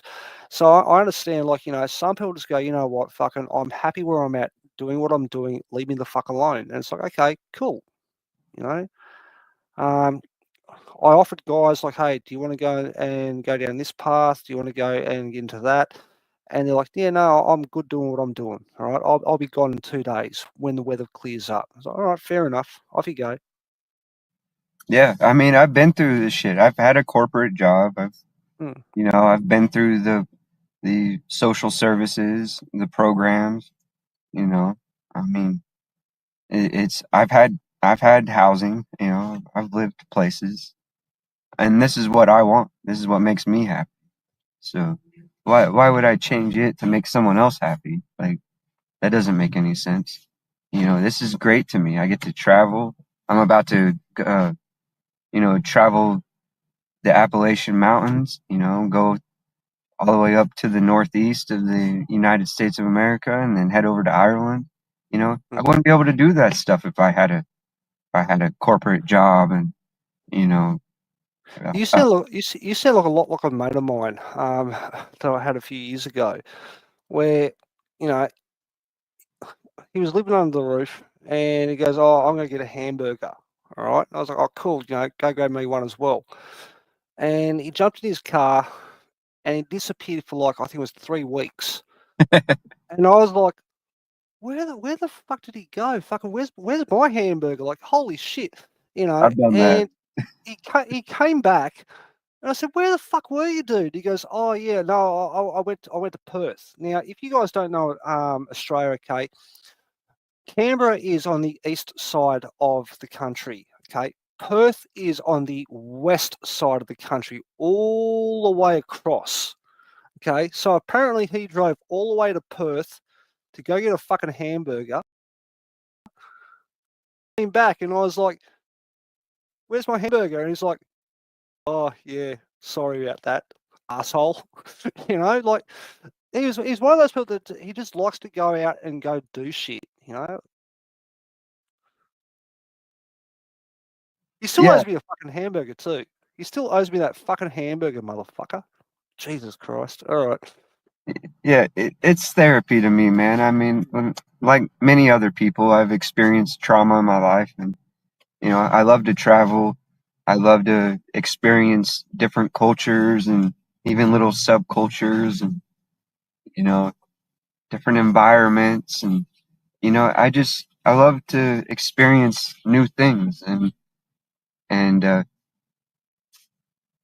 Well, that's yeah. the thing, though. I mean, like, one day you're going to be like really old, and you won't be able to go and walk around, from your bed to your bathroom without fucking, taking a breather and sitting down. Do you really want to go and get to that age where you don't have all those memories, all those places, all those things that you did? And I think most people these days, I don't know what's wrong with them. Like, back in the day, I used to go and travel a fair bit. I used to go and do dumb shit like going into fucking clubs and dancing really badly and getting slapped in the face and all the rest of it.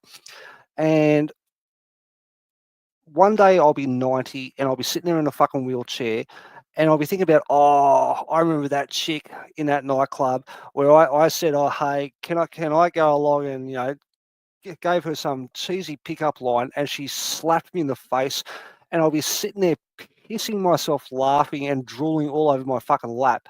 You know, I want memories like that where I can go and say, I did this, I did that, and I went everywhere.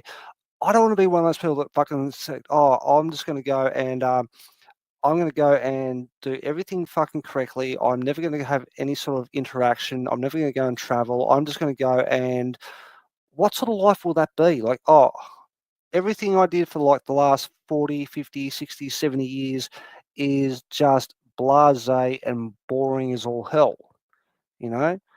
And it's like, screw that. I'd rather go along and go and see what the rest of the world has before I can't experience it anymore, but that's just me.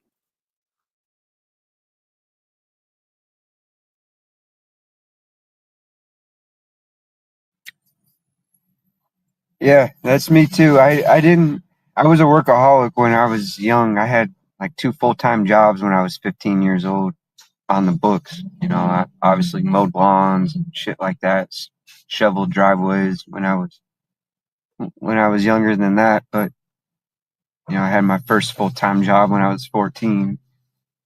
And then I went and got another one because I liked the freedom of being able to get what I wanted. And so I turned into a little workaholic. In 2005, when I was 18, I was making $100,000 a year, which was a lot of money then.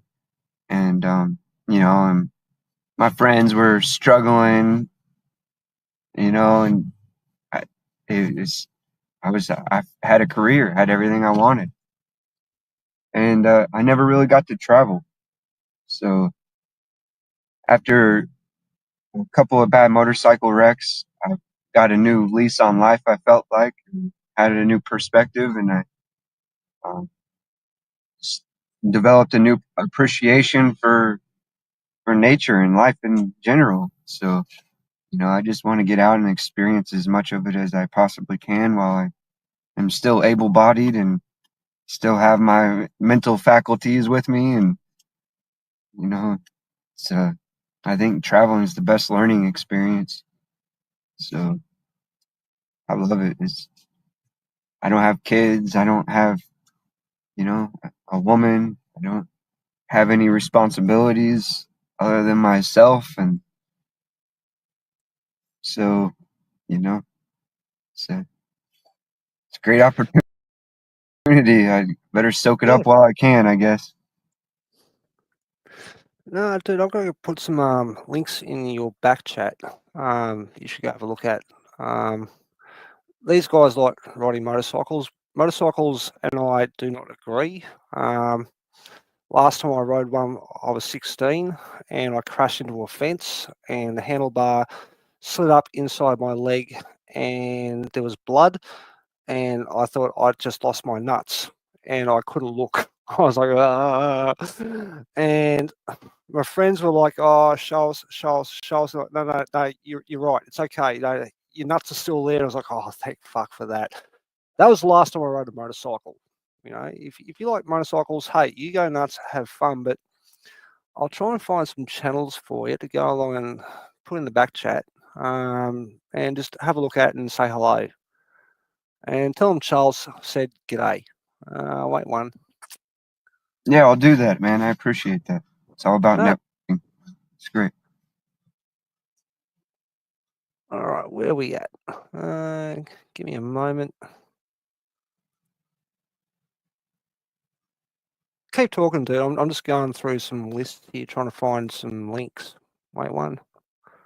Yeah, no problem, man. I'm kind of multitasking. I have my mind a couple of places at once, but I'm also trying to get some. I need to accomplish some legal paperwork by the end of the day. Is my goal. So I'm just kind of multitasking, not trying to stress myself out on that. Dude, don't stress about stuff. Like honestly, fucking stress is important to a certain extent, but if stress becomes a thing that you have to go and deal with on a regular basis, it's not healthy anymore, and it will fuck you up. So you know, get some sleep, take care, and eat good food. And take at least half an hour a day where you just I don't know sit back, watch the sunrise or the sun go down. I don't know, read a magazine, fucking do something that makes you happy. I think there's too many people these days who they're stressed out because they cannot stop. It's like from one thing to another thing to another thing to another thing, etc., etc., etc. It's like, that shit will fucking kill you, like literally. Yeah, yeah. My dad's dad, uh, he had like the lowest blood pressure of anyone I've ever seen. He just would never get upset. But he used to always say, "Nah, nothing's worth getting that upset about." You know, when people would get all stressed out. Mm. And, you know, there's something to that. You know, his life's too short. Yeah, look, I mean, like I said, people they can't stop. They just can't. It's like, oh, I go from this to this to this to this. It's like, for fuck's sakes, just take a fucking breather, okay? Go sit in the corner, stare at the fucking wall. Do not fucking look. Do not listen. Just fucking sit there. And people can't, especially with these fucking mobile phones they've got these days, where like literally every time the damn thing makes a ding or a sound or something, it's like, oh, is someone fucking saying something? Hello, fucking blah blah blah blah blah. Just no. All right. Take the phone, put it aside, go fucking 10 feet and I don't know, fucking look at grass grow. All right. If you don't, the problem is you've got, was it, cortisol? Okay. Cortisol is awesome in the body. It really is. But cortisol, if there's too much of it in your body, then you end up getting really, really fucked up. All right. And so many people these days, they're worried about what their boss says, what their fucking friends say, what some random person on the internet says to them, blah, blah, blah, blah, blah, blah, blah, blah, blah. And then they try and drive fucking their car in traffic and they fucking crash. And that's a new thing where they go, oh my God, I have this issue. Wah! And it's like, fuck, relax. Just relax. But that's just me saying that. Like I said, I'm just a voice on the internet, and I'm trying to find these other things for you to go and find. Yeah, I saw two of them come through. Thank you. Yeah, yeah. Mike Ball's really good. He does a lot of world news type stuff. Carney just likes to sit back, have a couple of cones, have a drink, and just talk shit. Fucking he's been there, he's done that. He doesn't care anymore. Right. So, I hope to yeah. get there someday soon. Oh, I'm just going through this entire list of people I've got. I didn't know I actually subscribed to this many fucking channels. This is weird. Wow. No, I can't give you that link. Yeah, that dude will twist your brain. He's a funny fucker, but I don't know. He's got like ADHD on meth or something. He's just like "La, la, la, la, la, la, la, la, la." It's like, oh shit, yeah, no, no, no, fuck. Who else we got? Christ. Where's the other one I was trying to find? Damn.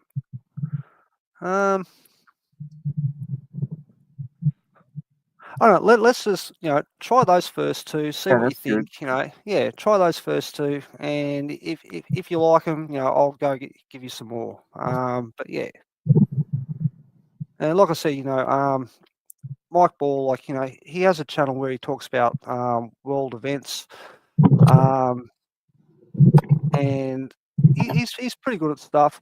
And like I said, Carney, he's just chill as a motherfucker. Like it takes a lot to get him upset, and I've never seen him upset.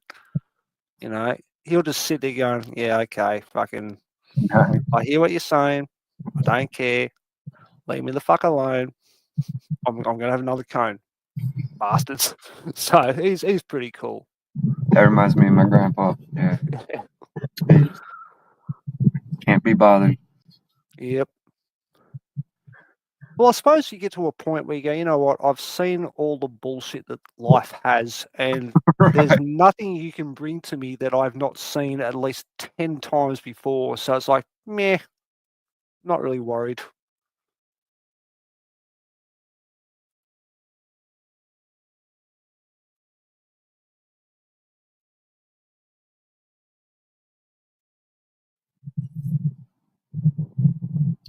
Yeah, man. Well, I appreciate the conversation. It's been good.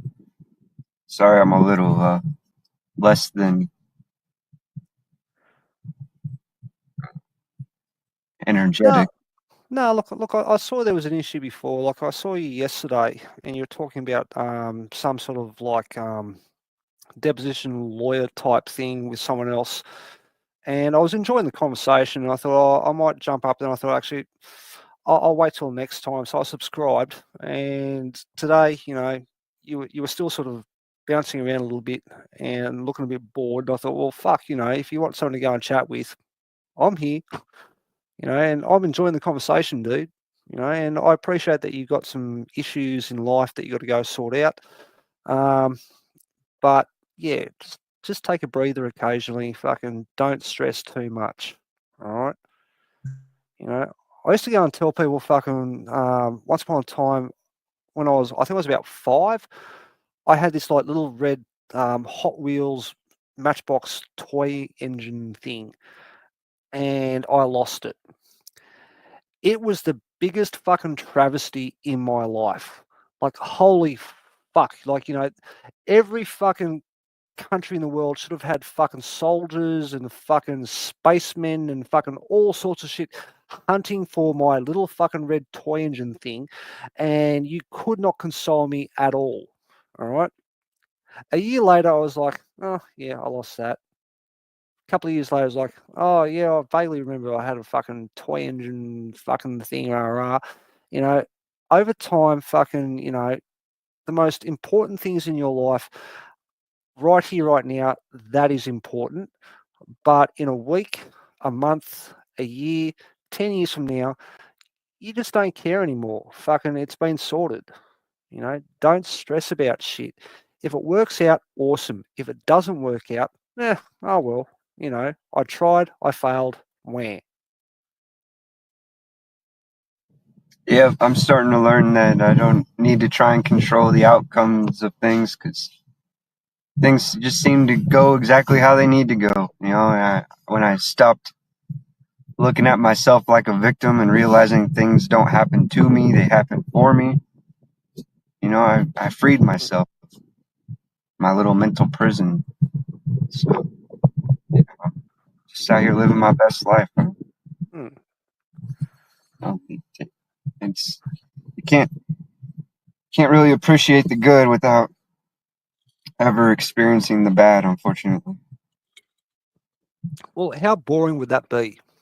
Like, imagine if you woke up tomorrow morning, okay, and you won the Powerball jackpot, and somehow you fucking won a raffle where you got a Lamborghini, and some hot chick turned up and went, "Oh, I'm gonna this, and I'm gonna." If every single thing in your life was so amazing, what would be the difference between any of those things? You know, you know, the whole reason that you have um, bad shit in your life is so that you can appreciate the good shit when it turns up. All right. If everything's fucking amazing, everything becomes really fucking boring. You look at what all these billionaire fucking Epstein Island fucking type people have to go and do to go and get their fucking kicks on.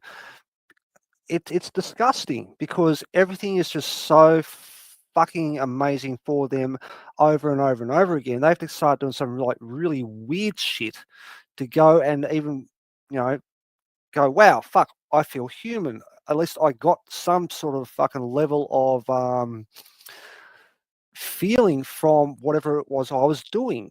Okay. The average person doesn't need to worry about that. All right. You have bad times, good times will happen. All right. You go back and forth, depending on how lucky you are. Some people have a lot of really fucking bad times, but when a good time turns up, they are so fucking thankful that that fucking moment happened in their life. You know, likewise though, if you're fucking someone who everything's fucking just totally Gucci and you don't have to fucking worry about this that, and the other, when something bad happens, that's the most fucking soul destroying thing ever. All right, where these fucking elites and fucking people with lots of money fucking collapse and cry and die in the ass. So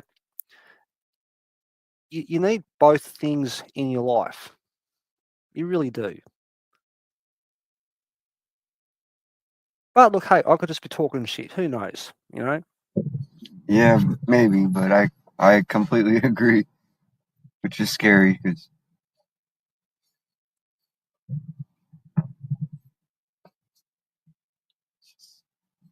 it's just the reality of things. I feel like, Mm. life. I learned that lesson with my dog. She had a really good early life. She kind of turned into a little brat, and then we had a little bit of struggles. And she really became like that. Just really strengthened our bond. Mm. And she seemed to have a much more appreciative outlook on life. It was cool to witness. Taught me a good lesson. Yeah, no, I got a cat that followed me home from work one night. And like, I'll give you the story. Fucking, there was a ginger tomcat that turned up at work. All right. And he wanted food, and I was sitting outside eating my dinner, and he wanted my food. And I thought, oh, shit, cat's hungry. So I thought, oh, I'll give him a little bit of the food. And he scoffed it down like he'd never seen me food before. And he wanted more. And I was like, well, I'm not really hungry. I put the food down. He scoffed up the entire thing. And I was like, okay, cool. Well, I'm going back inside. I've got to go do stuff. And he turned up every fucking day for about fucking 2, 3 months. All right, fucking wanting food, wanting food, wanting food. I ended up buying fucking cat food. And I don't even have a cat, but I thought I'll buy cat food because that's what cats eat. And I've never seen a cat eat an entire tin of cat food.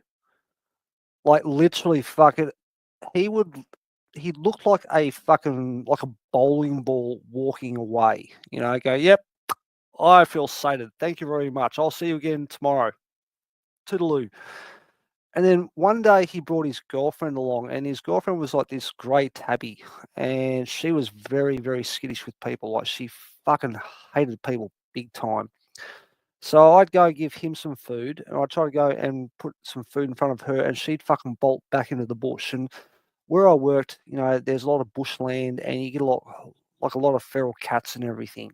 You know, and I thought, okay, clearly this is a feral. And I'd put the food down in the car park, and then I'd walk back to where the building was. And after about 10, 15 minutes, she'd come back from bush and she'd start eating the food at the car park. And then one day she just rocked up and she just looked at me like, "You're my human." And I was like, "Okay, where's my food?" "Oh, food's here."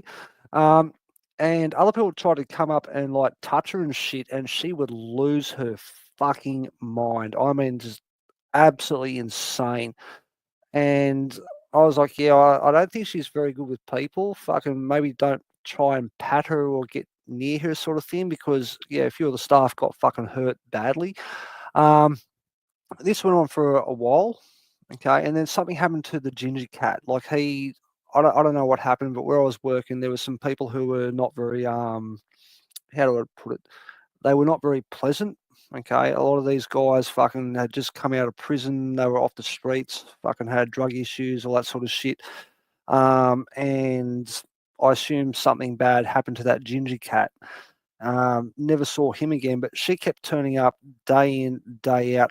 And I'd get to work, and the clients would turn around and say, "Oh, yeah, dude, your cat's outside." And I was like, "Fucking hell has she been there for?" "Oh, she's been there for about 5 minutes looking for you." I'm like, "All right, fucking let me go fucking, sort shit out, you know, do handover, all that sort of stuff, and I'll fucking find out what's going on." Walk outside, and the cat's like, "Meow, where's my food? I'm hungry." It's like, fucking hell, like, I'm like a fucking McDonald's for cats or something. I don't know what's happening here, but okay. And one night, I was like, okay, I'm going to go home. And I walked out the door, and she followed me all the way home from work. And like literally, she was like running through people's gardens and stuff. Like, when you take a dog off a lead and it's like running around, sniffing stuff and just doing all that sort of shit. She was doing the exact same thing. Got to the door, and I opened the door and she just sat down there and looked at the door, looked at me, looked at the door. And this is in the middle of winter, okay? Like it's really, really cold. And I want to go inside and I want to go and turn the heater on and everything. And she's just sitting there going, yeah, okay, now I know where you live. All right. So I can get breakfast type thing. I don't know what she was thinking, but it took me the best part of like an hour and a half to go and coax her into the place. And I closed the door and she lost her fucking mind. I've never seen a cat like just literally go insane. And I was like, oh shit. So I opened the door, she bolted straight back out again. And then I opened up a window sort of thing. I was like, okay, there's a window here. Like, if you want to go outside, fucking go outside. Fucking, I'm closing this door because it's too cold and there's a wind chill. And she's like, no, I don't trust you. I was like, well, fine. I'm putting some food down next to this heater. Okay, you know those old column oil heaters? Put the food down there. And if you want the food's there. Otherwise, I'm closing the door in a second because it's too cold to go and keep that door open. The window's open if you need it. Rah, rah, rah. And she went, oh, food. Okay. She walked over to the food, started eating the food, and then she saw the heater. You have never seen anything like this. Her eyes like bugged out of her head. Like she's like, oh my God. What the fuck is this hot thing? Oh, have you seen this hot thing? This hot thing, it's hot. And like she's like just literally like losing her shit about the fucking heater. She didn't care about the food anymore. She was like, oh, I'm gonna get up to this fucking hot thing. Oh yeah. She was like totally excited and everything. I was like, okay, cool, you're fucking happy. And I closed the fucking door. And then she sort of went a bit mental again about me closing the door. And I showed her the window and I said, look, the window's open. You go back and forth as much as you like, but I'm going to bed. Fucking, and I did. And I did not expect to go and see her in the next morning. I was just like, okay, fucking. I woke up, came out. She's sleeping next to the heater. And she's just like going, I am so happy right now. Yeah, this place fucking rocks. Okay, I've decided I'm moving in. And she did. Like literally, she didn't go back to fucking where I used to work. She just stayed there. She hated my fucking flatmates. At the time, I had 3 flatmates. All right. She could not stand them at all. And the number of times I'd come home and they had fucking scratches and there was like band-aids and shit all over their hands and blood because they tried to touch her and she said, get the fuck away from me, sort of thing. She was happy with the heater. She was happy with the food. And I've had her for at least what, I think 5 years now, you Oh, know? that's awesome. That's Yeah, really, really, really angry cat. And it took at least fucking 2.5, 3 years before I could actually go and touch her belly without being fucking viciously attacked. And I mean viciously attacked. Now I can touch her belly and she looks at me like, are you okay there? Right. Now stop that. Oi, stop it or I'll bite you. And it's like, oh, but I'm touching your belly. I'm touching your belly. Look at the belly, belly, belly, belly. And she's like, don't you fuck, oh, I will fuck you up. I'm telling you. Oh, you couldn't hurt me. No. But yeah, no, she's an awesome cat. Sorry, man. I went on a bit of a fucking no, a tangent great there. story, man. I appreciate it. No need to apologize Yeah. at all. Thank you. But that's the thing, though. Pets really do make your life a whole lot better. Even when you're not looking to go and get a pet, sometimes you don't choose the pet chooses you. I agree. And I've had pets, previously, and I miss them. I really do. Um, with this one, fucking when she goes, man, I will lose my shit completely. Yeah, Oh, dude. I just lost my dog on March 1st, and it was devastating. Oh, man. But yeah, the next one will find me when the time is right. Yep.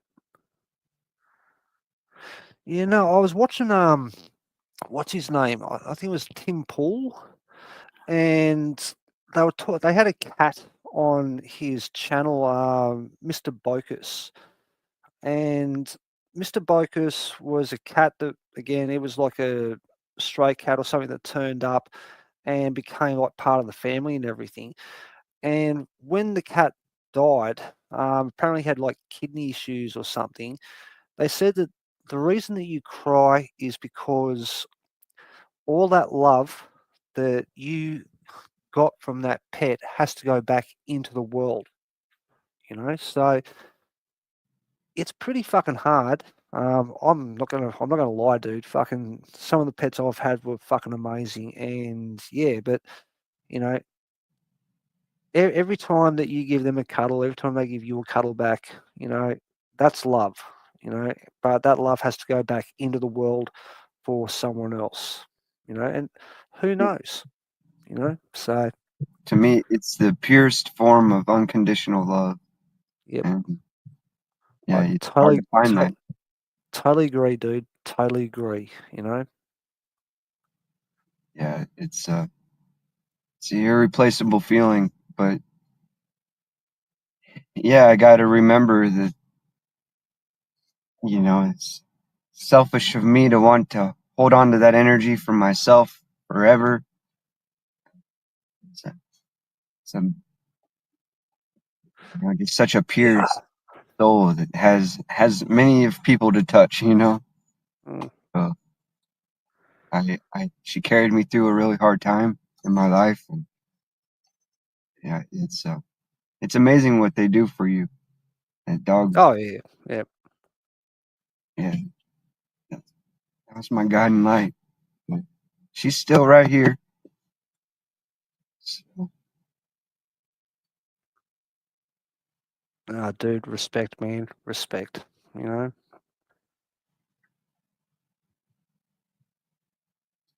it's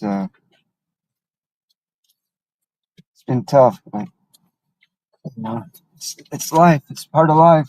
I truly don't really believe in death. I think energy never dies. It only transforms, and that energy is is Yep. can be everywhere that she wants to be all at once. Yeah, I mean, look, I'm not religious in any way, shape, or form. I think the last time I even thought about religion was I was in a Salvation Army youth hostel as a kid. I think you guys call them boys' homes, whatever the fuck they're called. But there was girls there as well. And I was talking to this dude, and he was one of those Salvation Army dudes where they're talking about, fucking, oh, we're going to go and sing fucking songs and shit. And we were talking about life after death because, someone just passed away.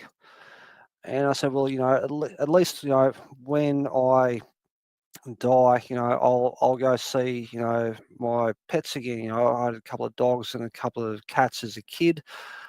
And the dude turned around and said, "Oh, yeah, no, fucking dogs and cats aren't allowed in heaven. There's no dogs or cats in heaven." And I was like, "Are you fucking serious? Like what?" And he explained to me how fucking under the Salvation Army ethos of religion, fucking yeah, only human beings go to heaven. And I was like, that's where I turned and said, you know what, I'm never going to fucking follow religion. This is bullshit. If I can't go and see the things that really made me happy again at some point, then your fucking ideology is garbage and you can fuck right off. And I pretty much said that to him, and then I got kicked out. So, it is what it is.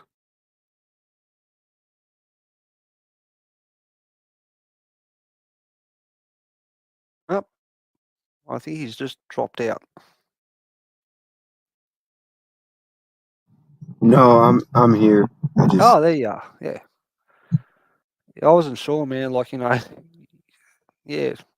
But yeah, I just thought, any type of religion, like I'm not religious in any way, shape, or form. Like, if you want to go and believe that there's an all-seeing eye in the sky that will give you a harp and a cloud to go and play it on, or you'll get a fucking trident in the ass on top of a lake of fire or some shit. Okay, that's up to you. I think life is hard enough as it is, and I'd rather go and see fucking, if there is a life after death type thing, I'd rather go and see the things and the people that I cared about whilst I was alive, and just say, hey, how you going? You all right? Good to see you again. But that's just me.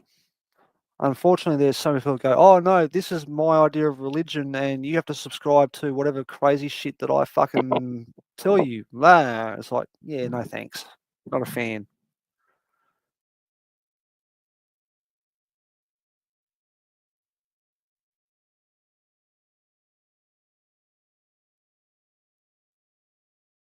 I think you muted, dude. Yep, I was Yeah. muted. Yeah. I'll probably go back on mute. There's background noise, and I don't have a whole lot to say. Ah, fair enough. Yeah.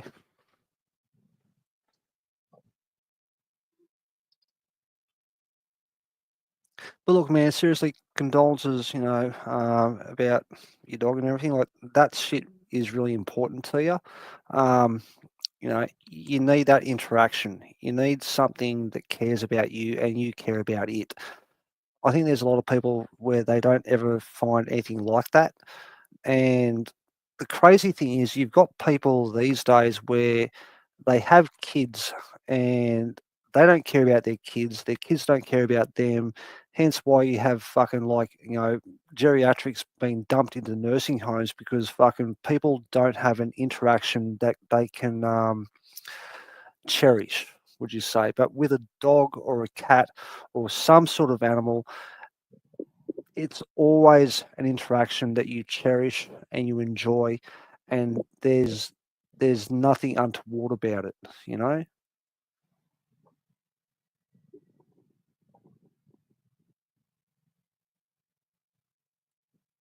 Yeah, I agree.